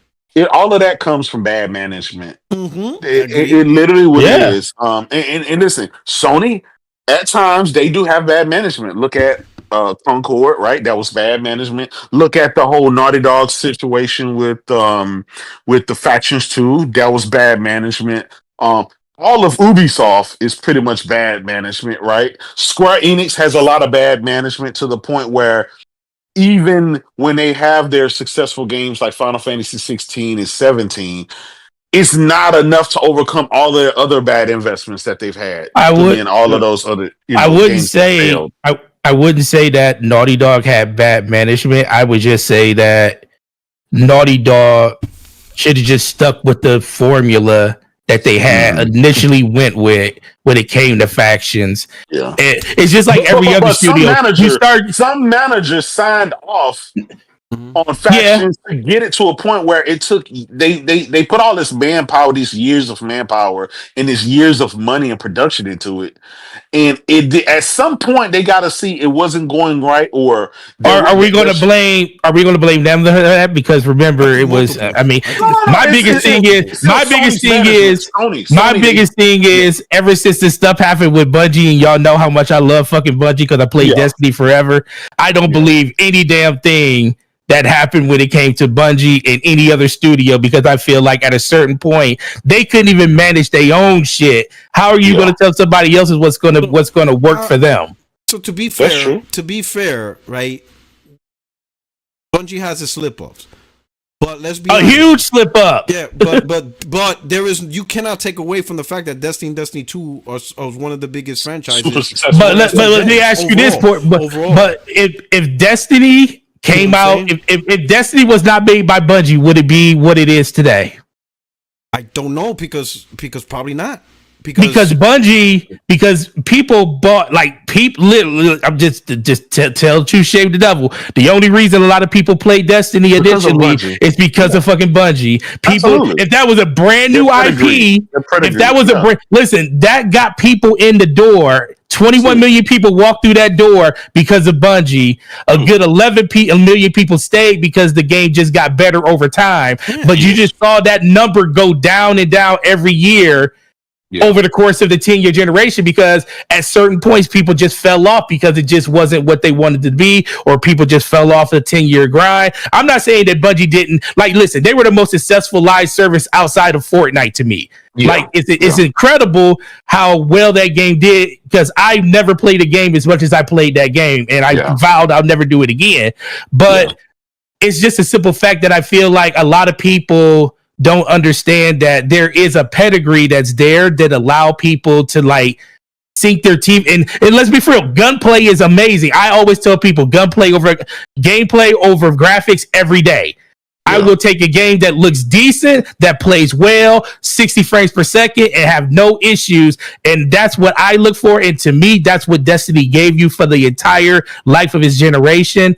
But when it comes back to them telling people what they should do with their game, especially when they have GDC articles coming out about how they want people to monetize their game. It was all about how to make the game last longer when it comes to a monetization standpoint versus how they came out for people wanting to enjoy the game long term. If the game's going to work, I mean, look, every live service game doesn't have to last 5 to 10 years.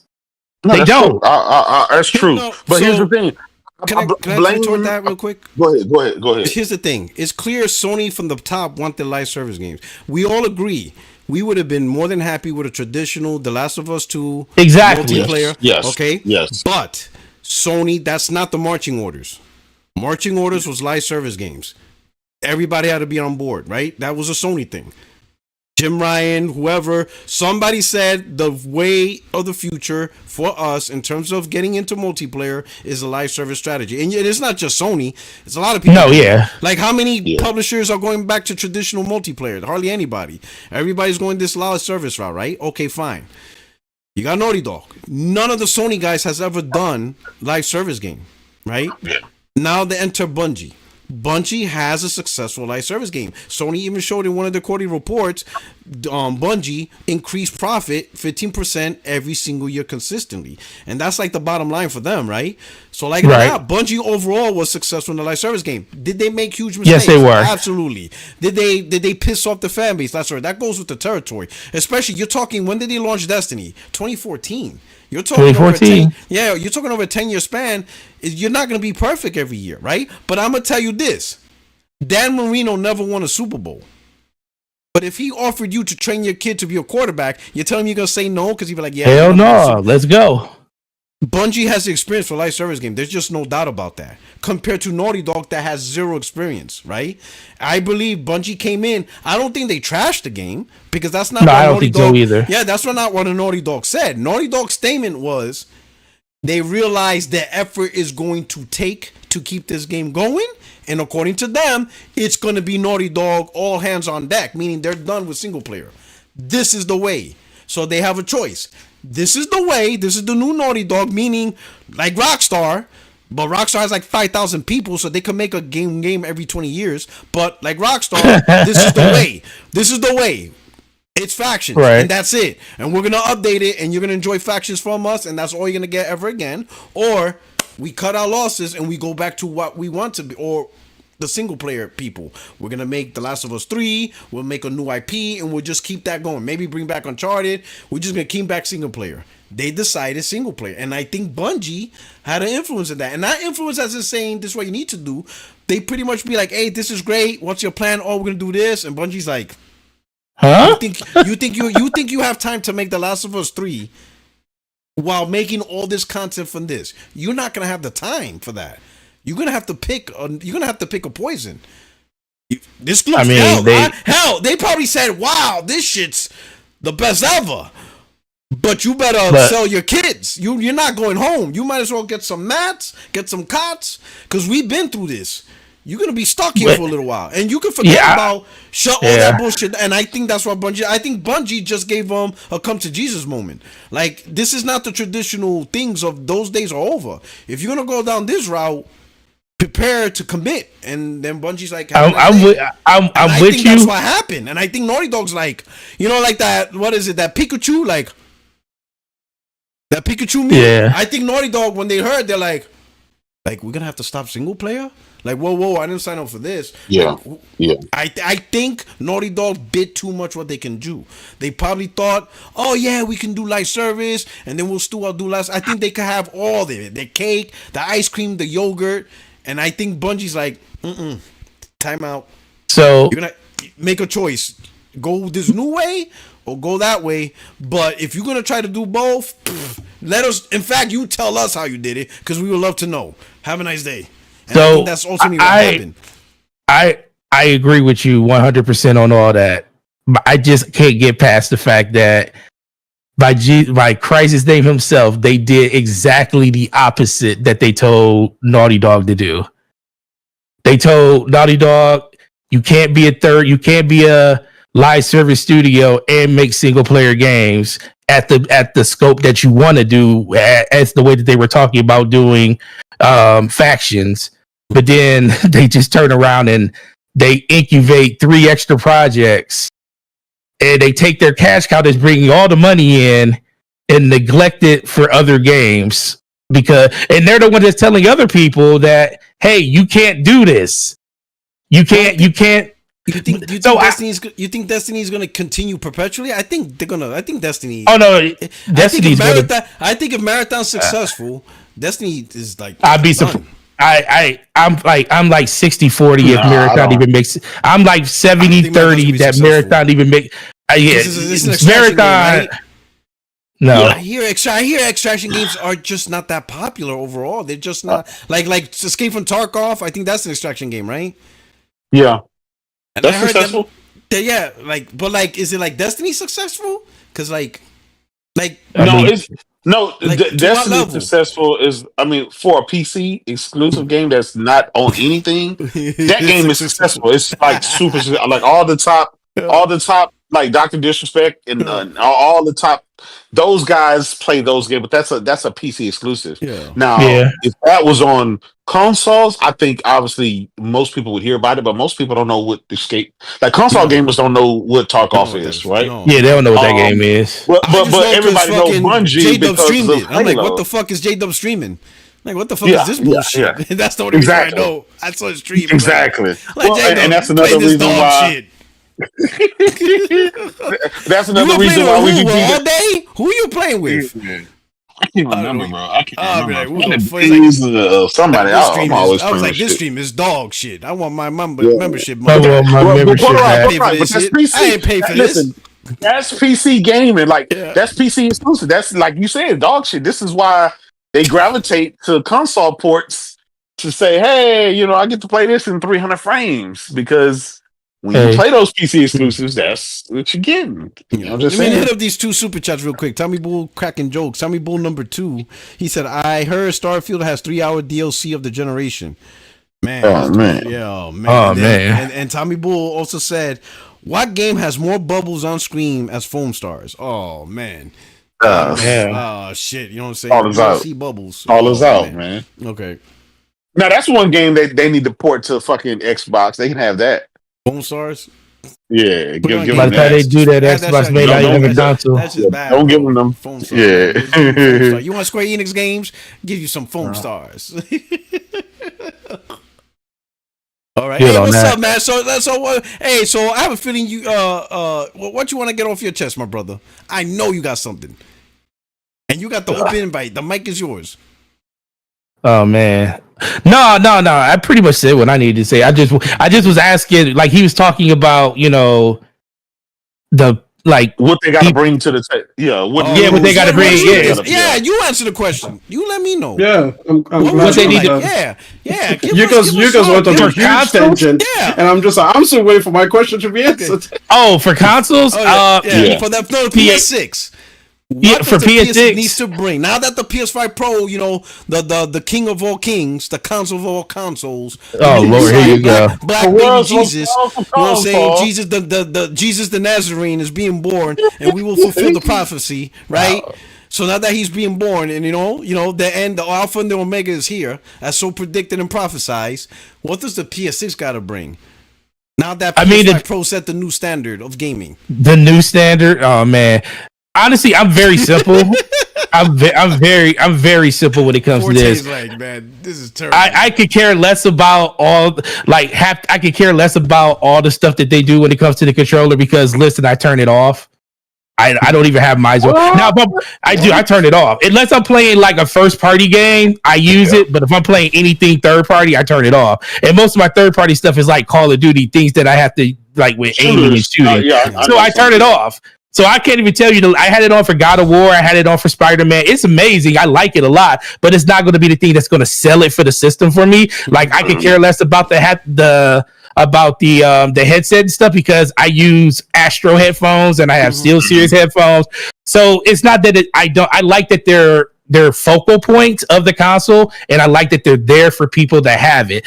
For me, all I need the system to do is live up to the expectations that I have basically a mini PC that I don't have to leave and go play on my main PC. If I could get to the point where 1440p 60 frames per second is the norm, like I'm not expecting 4K because I know, God forgive, that we actually get a native 4K game on a PS5 Pro. I might lose my mind if that actually happened. I don't think it is. I think we're going to still be dealing, like you said, checkerboard frame rate up to 4K, but you're going to have more stable frame rates. If I could get a console that literally gives me standard frame rates and give me consistent frame rates all the time where I'm not worried about, like, get rid of fidelity mode altogether. I don't need it. It's like, because people don't realize this is the thing, and you know about this, J-Dub. Yeah. There is a huge difference between 4K checkerboard and 4K on a PC where everything is native. Because guess what? Everything is sharper, native. It just looks better, even though you're scaled up to 4K. So you can do the same thing at 1440p with better texture quality, better over ambient occlusion, and the game could just look just as good as a 4K picture. Without all that extra upscaling stuff. Absolutely. So for me, like, I was happy to hear a $700 system because I feel like at a certain point we have to get away from the fact that people aren't willing to pay for the freaking thing that they want. Yes, so absolutely. So if they come out with another system and it's around the same price point, even if it's $800, I don't care. I just want the experience of a console that gives me everything that I could possibly get. Not saying it's going to be a super high-end PC, but give me something where I could boot up this console and literally just play it and not have to worry about how it looks, how it runs. I don't even want to have to look at a digital foundry video. I know it's going to run good because the specs and everything that's inside the console is going to be deemed to that. I don't know if we're ever going to get there because guess what? That's going to cost money. But that's what I want in a PS6, and that's what I want from a console in general. Now, I'll always still get PlayStations because guess what? They don't put their games on PC on day and day. So I'm kind of just stuck with what they give me. But I'll never, at this point, I'm pretty much PC forever because I can get that on my PC. But if I ever get a console that can do even half of what my PC does without having to worry about fidelity, frame rate, or anything, sign me up. I will play on my console more than I play on my PC because guess what? The experience on playing on your big TV is way more addictive than sitting at a desk and looking at like 10 feet away from your screen. There is a huge difference there. Absolutely. I agree with you 1,000,000%. I'm hoping, according to the people who've gotten their hands on it, who's doing this analysis, what you said seems to be exactly what the PS5 Pro is targeting, where they got rid of the fidelity mode and they're just going with, they combine performance with fidelity and it's just one mode, so you don't have to deal with any of that shit. Plus, you're going to get advanced ray tracing and the pisser technology is going to upscale the games and do all that stuff. So, for $700, yes, more than the traditional unit, but like you said, you got to pay to play. If you want those advanced things, if you want that more power, if you want that, it's gonna cost you more. It is, and so that's why it was shocking to see so many people upset and mad. Oh my God, it's so expensive! I can just build a PC for $700. All of this crazy stuff. But we asked for this stuff, but when they bring it to us, then we cry about it, and I get it. The majority, it's not the target audience was never the PS4 Pro or the Xbox One X. That was never the majority. That was only for those who wanted the better systems, right? And we were fortunate that they kept it the same price as the original console. This time, they actually said, hey, we're going to give you a better GPU. We're going to give you advanced machine learning and chips and stuff that we didn't give you last time to make it worth your while. So is that worth additional $200? I think it is, but that's why I pre-ordered mine. But to other people who, I don't see a benefit in this and that, then it's like, okay, well, keep your standard PS5 and then call it a day. Why even comment? Why even be upset? Why even say if you're fully content? Because keep in mind, The PS5 has been great. They have offered you performance modes, right? They've offered you 60 frames in every single game. They've offered you fidelity in every single game. So they've given you the option. It's up to you to select what you want. But now Mark Cerny is saying we saw 80% of gamers select performance mode and not fidelity. Therefore, we're going to get rid of fidelity mode. We're going to take the performance mode and mash that with the pistol technology and all the other stuff to give you the fidelity like graphics at your 60 frames or your 120 depending on what game it is and what it's trying to target, and add your ray tracing and stuff in there, and we're going to charge you extra $200, and we think that's a great value for what we're offering you. That's way more than what we got with the PS4 Pro and the Xbox One X. So I'm thoroughly happy from what I've seen so far. The fact that Digital Foundry did their analysis on GT7 and Formula One 2024, they got 8K60 now. They got ray tracing in game that's actually good at 60 frames and not 30 frames like Forza. They got a bunch of other stuff that's good. And this is all right, early stuff. This is without developers actually doing anything. So imagine when developers start incorporating this stuff inside their games while they're building the games. So I can't wait to see Death Stranding 2. I can't wait to see the final product of Ghost of Tsushima. I can't wait to see Wolverine, and I can't wait to see Kingdom Hearts 4, right? I can't wait to see other game, the new games that's coming out that they've started taking advantage of this. Hell, I can't wait for Indiana Jones. Right? I want Indiana Jones on the PS5 Pro. Can you imagine? Oh man, this guy. Oh shit. Yo. This dude, bro. Oh, you wrong for that one, bro. Well, Indiana Jones on the Xbox might have been good if they didn't have to worry about the lower common denominator. Yeah. That Xbox Series S bit the community in the ass. We try to tell them, man, this shit. I'm glad you're here, brother. What's up? Yo, Judah, you're gonna take this on another tangent, aren't you?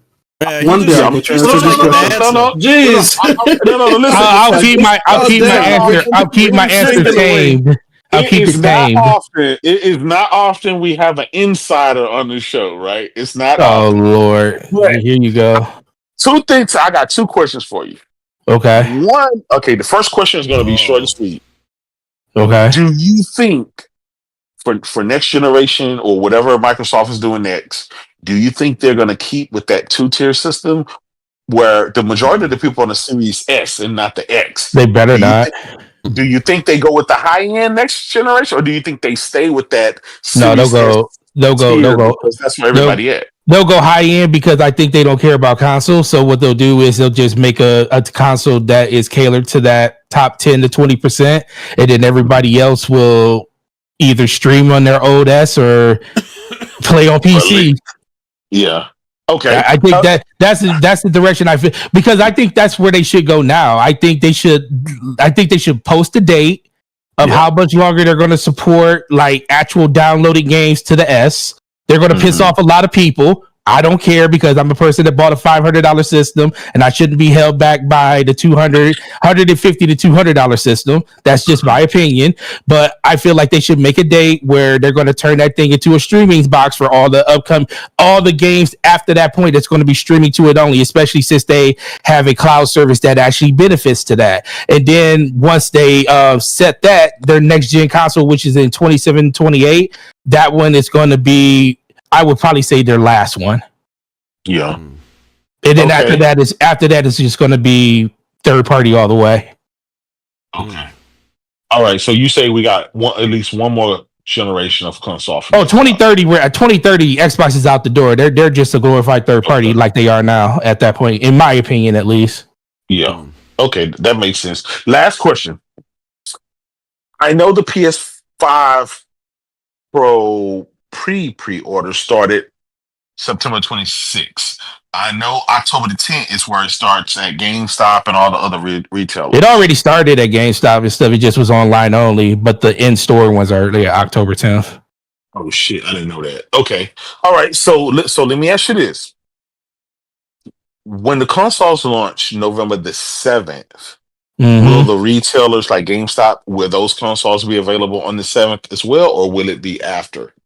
They'll probably be available on this. I think it's a worldwide launch. That's the thing. Sony hasn't announced it yet. So I know that's what I've been trying to figure out. That's why I got my units from PlayStation just in case they made the retailers wait. No, I don't think they're going to make retailers wait. I just think it's going to be by territory. So U.S., Canada, or North America, maybe parts of Europe are going to be if they separated it, don't do worldwide. Their bigger territories are going to be the ones that's going to go first. Yeah, like it always kind of been. They've reached it. So I think U.S. and Europe are the bigger ones, right? Yeah. Yep. And then Japan was like a week later for like PS5, and then all the other smaller territories were after that. Yeah, I was just afraid that if I didn't pre-order it from PlayStation directly, I wouldn't be getting. You got a 30th anniversary though, don't you? Yeah. I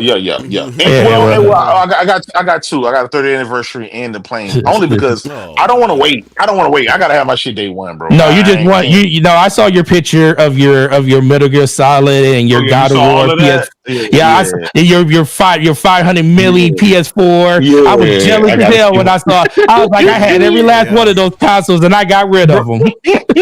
Bro, hey, you know they're in the box, never open. So that's why that 30th anniversary is going right there. Hopefully one day, maybe 20 years from now or something, that shit'll be worth a lot of money or something. I keep telling people, man, knock on wood, but if Kojima was to ever leave us, man, those things are gonna go through the roof.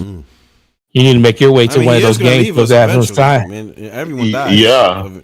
Yeah. Hopefully he just have a nice life. You know that's what happened, right? When people die, whatever, the stuff that stuff becomes, the value of that stuff goes to them. If I was you, I would be moving moon and earth to try to get to a game show for him to sign that Guns of the Patriot PlayStation. Oh man, I know. Man. I need to take a trip. I need to take a trip to.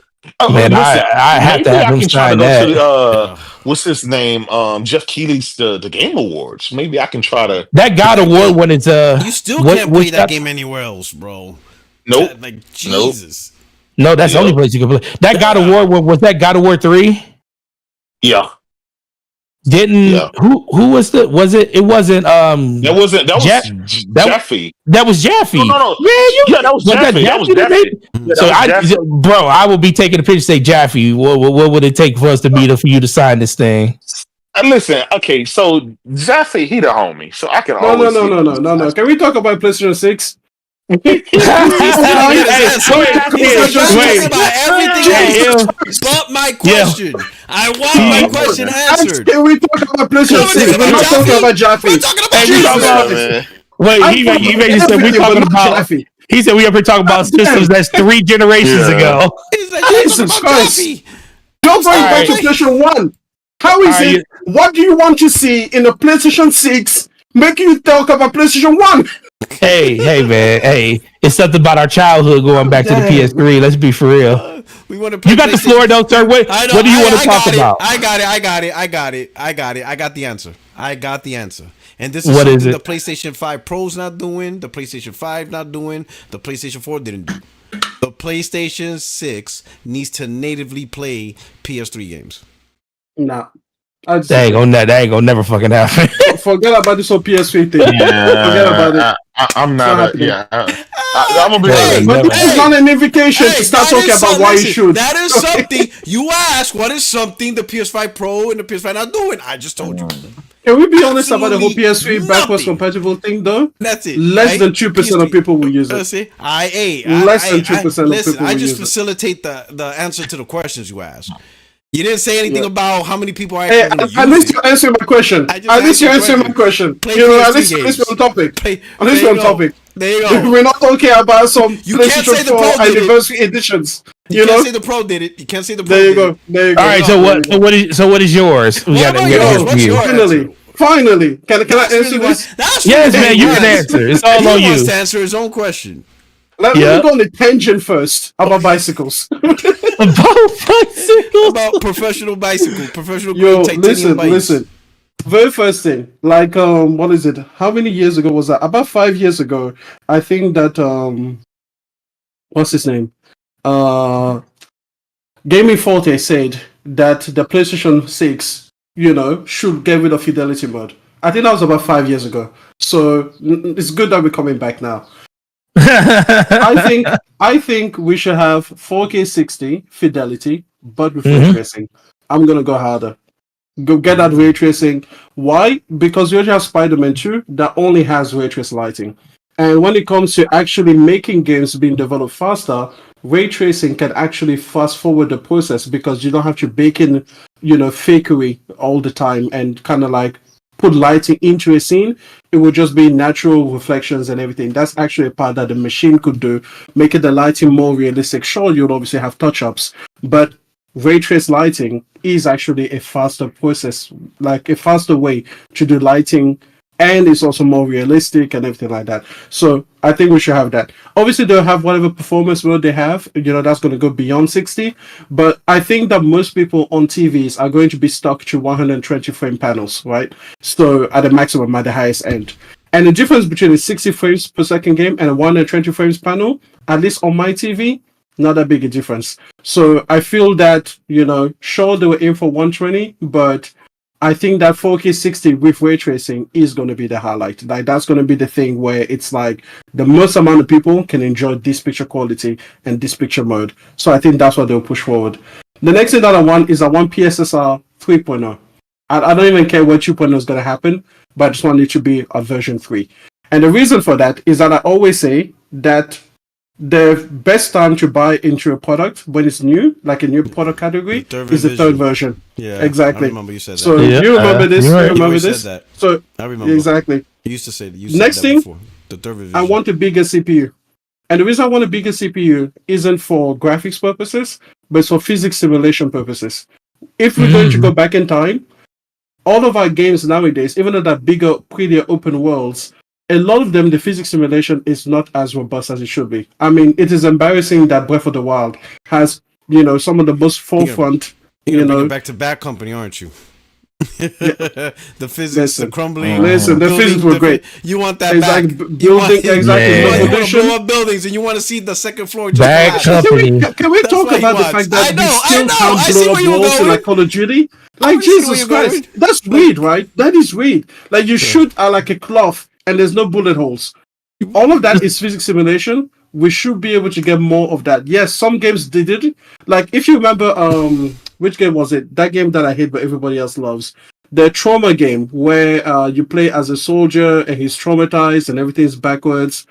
What's that one? It's a PS3 generation game. Chat, help me out. What is this? What's the game about? It's a famous, it's like a very popular shooter game. It's a first-person shooter, but you're traumatized. Spec Ops: The Line, there it is. Oh, okay. I Spec heard Ops: that The was Line. good. Yeah, it wasn't. Spec Ops was great. I love it. Yeah, they said the storyline's crazy. Yeah, it's okay. It's okay. It really is and all that. But you know what? Then it must be great. If Extreme says it's okay, then it's fantastic. Hey, at least it wasn't Starfield. I'm just gonna say it's much better than Starfield was. Like, compared to Starfield, it's a fucking masterpiece. So I'll give you that. So listen. Spec Ops: The Line. Besides the whole story thing, right? It actually had more destruction. Like, you could shoot at glass and you could make people fall through. More games need to have things like that. So yeah, physics simulation needs a bigger CPU. But again, from the next generation of games, I don't necessarily want just better looking games. I want games that push the boundaries of what we can do with physics simulation. You take a look at Death Stranding, that was a good example of that again. You take a look at Spec Ops: The Line, that was a good example of that. You take a look at The Legend of Zelda, Breath of the Wild, or Tears of the Kingdom, and those are good examples of how you can use physics-based gameplay to enhance your playtime and everything. Or Battlefield Bad Company 2, with the fact that if you grenade a wall, it's going to blow up. I just think that that's something we should get back to. So that is that. I want PSVR 3.0 for the exact same reason that I talked about PSSR 3.0, which is, if I'm going to get into VR, I'm not going to get the first, I'm not going to get the second, I'm going to get the third iteration, because that will be the first version that is actually compelling to me. So I still think that it will be having a wire. I don't think that having a single wire is that big a deal, but I do think that it will actually create compelling gaming experiences that are also going to look graphically something at PlayStation 4 Pro level. You know, like imagine a Horizon Zero Dawn, even the original looking game, but in VR. So you're no longer having that disconnect between like, oh, that looks like a VR game. You know, we're getting close to that, but we just haven't hit that right. I think PlayStation VR 3.0 will be able to bring us that. So there's that. Oh, I want PlayStation Link built in. Okay, this is some bullshit that they haven't talked about. The fact that the PlayStation 5 Pro, whether it has PlayStation Link built in or not, you shouldn't have to use a dongle with your PlayStation with PlayStation branded headphones just because you want it to be wireless. Like, it's built into the portal, right? It should be built into the console. And it should be built into every other Sony product. I talked about it when the PlayStation Link was first announced, that if Sony is going to give us a new standard that isn't Bluetooth, they need to put it into every single one of the products so that I don't have to get one of 5 different headsets. I should be able to get any headset that I want from any manufacturer because they should open it up and they should make it a free license to everybody else to use. If you're going to have PlayStation Link, it can't be a proprietary wireless protocol to just your products. And it can't just be PlayStation products. They have released TV since, and I've never heard about them supporting PlayStation Link. But it's like, why don't they support it? It's a wireless protocol. It's your company. You make these products. It should be across the board. It should even be in your cameras and everything. So I want PlayStation Link built into the console so that it can actually, replace Bluetooth if they refuse to use Bluetooth. Either that or let us use Bluetooth headphones, right? Like either you come up with your own solution and you make it just as convenient as Bluetooth, or you just use Bluetooth. So figure it out, but we shouldn't be using dongles to wireless connect to the PlayStation 6 anymore. That's embarrassing. I agree. Yeah. I definitely agree. Let's see. Back compat to PlayStation 4. Forget about PlayStation 1, 2, and 3. I don't give a fuck. Like, y'all retro gamers, y'all got it, but you can't keep holding us back. Like, you're not getting PS3 simulation. You're not getting emulation. You forget about it. It's not happening. It hasn't happened. Even if it did happen, none of you would use it. You just be like, cool, you have it as a checklist item, but you won't play those PS3 games again. You're not playing them. There's like maybe a grand total of like 10,000 gamers that actually play retro games on the entire planet. The rest of you just want to boot it up and be like, ooh, look, Jack and Daxter, but you're not going to play it through. You're not doing it. You're not playing it through. Like, I ain't gonna lie, it's a niche. It's a niche thing for a lot of people. I mean, I get it. If the option's there and it doesn't impact anything else, I mean, really, the game's already made. And if if Sony's making the capability, I don't think it's gonna take away from the front. But any bullshit about backwards compatibility being a selling system point, it never was for any console. Never will be. Never will be. And it's never going to be a selling point. It's just not. Okay. Maybe now, PlayStation 4 going forward? Maybe a little bit more this gen, only because we went x86. And so there's no reason to like, yeah, for me, the way I goes back. I expect everything from PS4 to go forward. PS4 onwards is because you're on the same system. Like, it will take more effort to not do it. Exactly. Yeah. So that's basically it. Another thing I want to make a point about backwards compatibility. PC is the most famous backwards compatible platform, of course, right? But no one's playing the original Prince of Persia. Like, you're not playing those games. They're too old. They're outdated. You're not having a fun time with them. So just let's stop lying. Do I have Prince of Persia on my PC? Yo, the original, that's the one that I played. That was one of the first video games I ever played. Like when you only had 60 minutes to save the princess, I never did save her. She's still trapped. I do have trapped. If she dies, I do have 17 hours of Spec Ops: The Line on PC on Steam though. Yeah. Garbage. I haven't played it since 2021. No, but shout out to you first to stream. You actually answered the question probably the correct way out of every. He's still going. I'm not finished. Well, he answered the question. He answered the question the right way. How much time I had to think about these answers? You're right, because we was talking about everything. You were probably thinking about this the moment the PS5 Pro came out. He's like, all right, PS5 No. I started thinking about it when I asked you of it.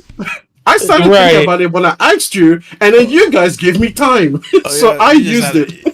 Let me see your notepad. It look like you wrote some stuff down. Yeah, I wrote shit down. I wrote shit down. You can't see it because of the pen, but I wrote shit down. Okay. Another thing. Quick resume. Podorok mentioned it. Xbox already has it. We should have it too. Okay. And I don't need to be an infinite amount of games that Podorok was suggesting, but I do need it to be at least 5. At least 5 games they can have in We rotation. have 5 already. We need 15. Is there multiply we by don't have quick 1.5? Multiply by We don't have quick 1.5. resume. But Well, this don't have a already quick resume. exists. Multiply that by Right. 1.5. So 7 Seven- and a half. 7 games. and a half. Yeah. 7 games 7. in the indie. 7 to 8. Yeah, that Well, the was- biggest question is, so the biggest question is, are they going to be able to do that with multiplayer games online? No, Because no, that's the that one. would make sense. Those are the ones you can't do it with because of online play. No, not with that. Not with that. But no one cares about multiplayer gamers on this podcast because my God. he started Civil War. You do And this realize is- you do realize that like 70% of the games you log into have an online connection that you have to be on to do, right? No, this is single player. This is single player victory right Yeah, here. Right now podcast we're only. winning. Yeah, we done. Astrobot beat the shit out of Concord. So single players winning. Hey, We beat Yeah. the living shit out of Concord. We That's- beat it okay. out. We beat it so bad. Sony's like, listen, not only are we gonna stop making the game or playing it, we're gonna give you your money back voluntarily. man, listen. That's it, boy. Yo, Team listen, single player. listen. Wait, quick know, resume didn't get taken away Extreme's from trying to do this. this, Switzerland reading bullshit. the Like chat, we want people both. are Nah, talking not about- here. You don't get both. Pick a People side. people are talking about This quick D resume over block. there. This D block in prison. And listen, I'm just gonna ignore all your Concord comments. You know what It I'm was a saying? great game. You can't be blood and crip. Nah, son. Big bookies. All right. No, quick resume is a great feature that Xbox has, and PlayStation should have its own equivalent to that. If only they had and games to use it, man. here's a controversial Such a wasted thing. technology. Oh, I'm ready. Hey, listen, It's good. they've got scattered waste, so they've got that. Forte's like, whoa, wait a minute. Whoa. Controversial Too thing. bad. I too think they bad should keep the Xbox. same UI. They should who? They should keep the same UI across the generation. PlayStation 5 and 6. Man, I'm people tired. I'm riot. tired of them resetting every single time, and then it takes 3 years to get back to something that you used to That have you already on the had. previous version. Yeah, I'm tired. Like, So this you're UI good with is the way good. Xbox does it. You were good with that because everybody hated it. No, but Xbox had the shit UI. I think and they it still hated it does. because the Xbox One UI sucked to begin with. Yeah, it sucks. It just It wasn't still good. sucks. Like they were hoping to. I agree. Even I was like, I'm like, man, this Xbox One UI. it sucks. I was like, It man, just this one sucks. sucks. So I think Like- that's what it was. It was like, Yeah, they were it's hoping not for the something greatest. new and refreshing because Xbox One was Like, just wasn't, Windows UI wasn't has that looked great. like Windows since like what But look Windows at Vista. iPhone. No one asked Yeah, Apple to completely redo their UI. It's literally the Exactly. same one, but it's just more functional with every generation. exactly. Yeah. Same So I think they shit should just for, keep like, the same last UI, 20 years. basic thing. Just make it better. Like they just came up with the Explore icon. Are you telling me that it took you 3 years? No, nearly 4 years to come up with the Explore icon, and now you're gonna do it all over again. We're gonna lose the widgets. We're gonna lose everything, You're gonna lose just all so you that. can be like, Oh, look, man, when it's they gonna new. bring back folders? Yo, we always Yeah. have to wait Listen. for folder. How many goddamn Listen. times? God, the Leave fact that there folders was no alone. folders. Like, leave folders alone. And we Just still like, don't have them, right? We God. have connections, but we can't put them on the UI. We can't put them on the home screen. So you always have to like play this thing of tabbing over to the other side and doing this and doing that. And it's like, I ain't gonna lie. keep the same UI. they keep getting Just rid of keep the same folders. Like, It just took me stop. It took me 15 minutes when I first got my PS5. It took me 15 minutes to figure out how to turn it off because they moved the icons to the bottom. I was like, "Where's the fuck?" I was like, "Where's the icon to turn off the system?" And I just kept pushing. You And then can't turn like it off. So 10 there's minutes- no then 10 You minutes must turn this later- shit off. 10 minutes later, my daughter looked. She's like, "What's the icons at the bottom?" And I looked. I said, "Why the hell they move it down there?" Oh man, you know what I'm saying? Just leave it alone, man. Leave folders alone. Background, they keep doing it every year. Yeah, the themes. Oh my Yeah, God, we have wallpaper, everything gotta but start dynamic over. themes. Yeah, Dynamic themes have to start all Yeah. over. Like it's always starting And that's- over and over. Yeah, that's another Yeah. thing when you change Ridiculous. UI, right? Let's say that they bring us dynamic themes in like year 7, right? We finally get them. But then the dynamic themes are obviously arranged based on what the UI looks like. So if you change the UI design again, Yeah, all of those no more dynamic themes have to be chucked out again. You gotta wait So another 5 again, years. I'm just like, keep the same UI. Keep it. I know it's not perfect. Okay, I do think visually is the most like aesthetically pleasing version that they've had. I know it isn't perfect. I have my frustrations with it, but they can work those things out. I'm surprised that they haven't figured it all out because honestly, I don't think it takes that many I changes. think. But whatever, Yeah. I just don't want to reset back to square one. I'm tired because then it takes 5 years before the UI is again like, okay, What you now want. it is 9 out of 10. You know exactly. And then we're gonna do this every single. Nah. Keep the same UI. Just stop being creative. Yeah. You made me think about something that I really truly want in the PS6. Portal 2, because they're going to do a Portal 2, and when they do it, I want it to work natively with the PS6. I want it to be an actual. I want it to be an actual. You can use it as you use the Portal now, and you can also use it as a controller on the system. Oh, you want the Wii U? Oh, you want it to be a controller like as input. You want the Portal? You want the Portal U?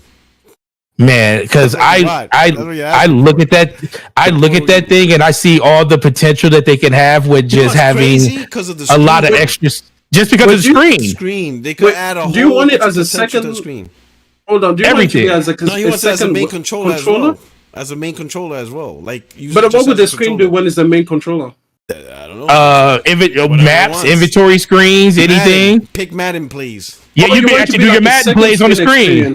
You want it to be a second screen experience? Yeah, could be. Yeah, I mean, yeah. You still have your traditional. You will still have your traditional controller. I'm just saying if they come with, because they are going to come out with a Portal 2. It's pretty. I mean, it did really well. For like Gran Turismo, like you're driving, then you look back. Yeah, that's what I mean by second screen. Like it gives you different information than your main screen. Yeah, that was something that I really hope they do if they make a Portal 2 with PS6. Just make it.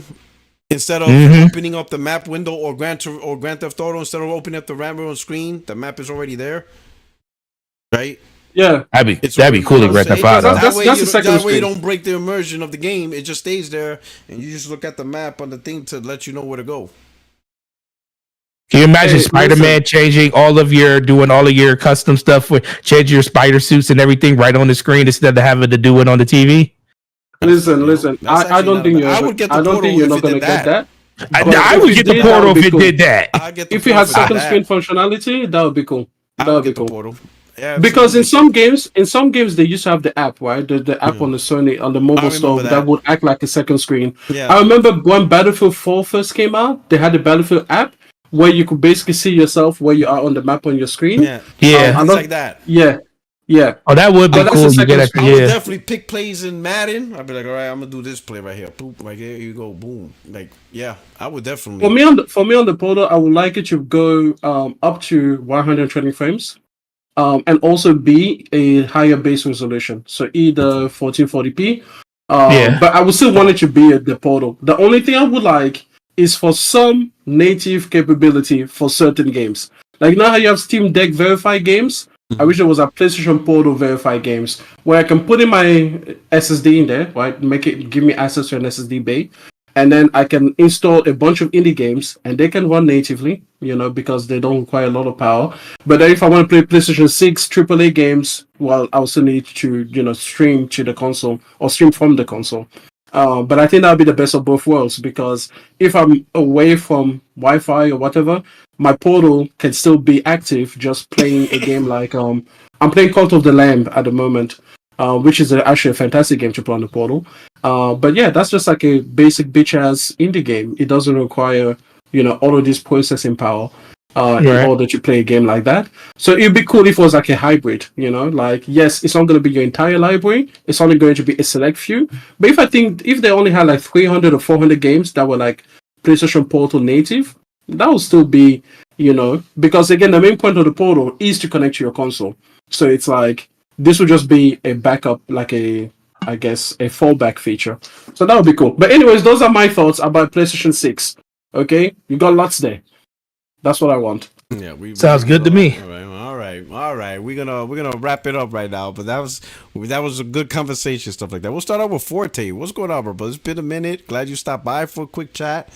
Let people know where they can find you, man. Man. I was literally just sitting here working on like our assets because I'm redoing our intro for the podcast, and I was just listening to you guys talk, and I was like, you know what? Let me jump in there for a second because I'm not doing anything. Welcome. And you're always welcome, brother. Yeah, I appreciate it, man. But other than that, man, just playing games, about to jump into Starfield and see what that's all about. I haven't done it yet. But yeah, I know. Don't you go ahead and say it. I got to level 27 and For some, I still can't tell you to this day why I stopped playing. He says, you just well, because I got bored. I got to like level 27 and I got bored, and I was like, I'll come back to this, and I never went back to it. But everything about the DLC looks better, so it's like. But the thing that sucks is you got to get the level 35 just to get to the DLC, and I'm like, no, I still got like 8 more levels to go, and I don't know. You playing on PC? Yeah, you use some mods. Use a cheat trader or something. Yeah, you right. You right. Skip that. Yeah, you right. Do a mod. Yeah, jump to 35. Right. Jump to 99. Don't even bother. You don't even bother. Yeah, but I appreciate it, man. As always, you can check us out, DPS Podcast, every Thursday 9 p.m. I do it with the homie Slow Mo on our DPS channel. For myself, Gaming Forte, talk about Xbox news, basically just any news, because Xbox, we got to kind of change it up over there. We got to talk about everything now. So Forte said Xbox. Yeah, we got to talk about everything now. So come check us out for that. And then other than that, man, enjoy you guys this week. Hopefully you got those W's over the weekend for your PlayStations, and if you did, congratulations. If you didn't, you still got a lot of chances to get them. So we talk to you guys later. Yeah, I think those consoles are going to be available. I don't think there's going to be too much of an issue for the Pro. Yeah, but I appreciate it as always, bro. All right, no problem, man. Thank you for stopping by. Extreme. Yo, I refuse to let this end. Y'all went on 100 boring ass tangents. I've got one more for the people, for the chat. Let's go. I'm here for it. Horizon Zero Dawn remaster. Who's getting that game? That game is too boring for me to even think about. You know what, Forte? You just said you played Starfield, so I just... The game is so... Listen, I didn't get The Last of Us 1 it's so remake, boring. and the only reason why I got the 2 was because of the new mode. I'm not getting Horizon Zero Dawn remake. I'm not doing that. The fact that they make me... But I'm not against it either. Like, people will buy it, so what's the point? But Podorok, it's Aloy. I don't care. I'm not doing it. It's a better looking Aloy, I hear, too. Sure, absolutely, but I'm not playing it. But guess what? I already own it on PlayStation. I own it on PC. And the fact that they making me pay $10 to upgrade the PC version is ass. I'll say this. Wait, what do you mean it's ass? Why should you get it for free? I don't know. If there was $10 upgrade, fucking what you call it? Pop it in just for the trophies. I don't care about another platinum. I don't care about the $10 upgrade on PlayStation. I'm like, how are you going to charge me $10 on PC though? I'm like, why should you get it for free on PC? No, because I already have it's not like I had to go out and buy another system to make it look and run better. My system that I already have with a 4090 could do it from day one. So I didn't have to wait for an update. You're not gonna be like, oh, PlayStation people should have to pay, but PC people should get the same. No, but I kind of want to see I kind of want to see what it looks like on PC, but I'm not. Don't pay for the $10. So what are you talking about? Man, you guys are everything anyway. So this is crazy. No, I don't pay. I don't know. This guy literally said, "Hey, I don't want PlayStation gamers paying for it, but on PC we should just get the update for free." Yes, because we're spoiled. Nah, Sony. Nah. I don't know. Like, listen. At least I'm honest. Yeah. I'm honest. You know what's crazy? The God of War port. It seems like Sony got lazy. Let me ask you this one last question, right? And we should leave it, but I'm gonna ask you this: recent God of War port. Do you think Sony just got lazy or messed up, or do you think Sony was like, you know what, we're just gonna do straight ports? We're not gonna do, you know how like Spider-Man and Horizon Zero Dawn, they went all the bells and whistles. PC's able to do it.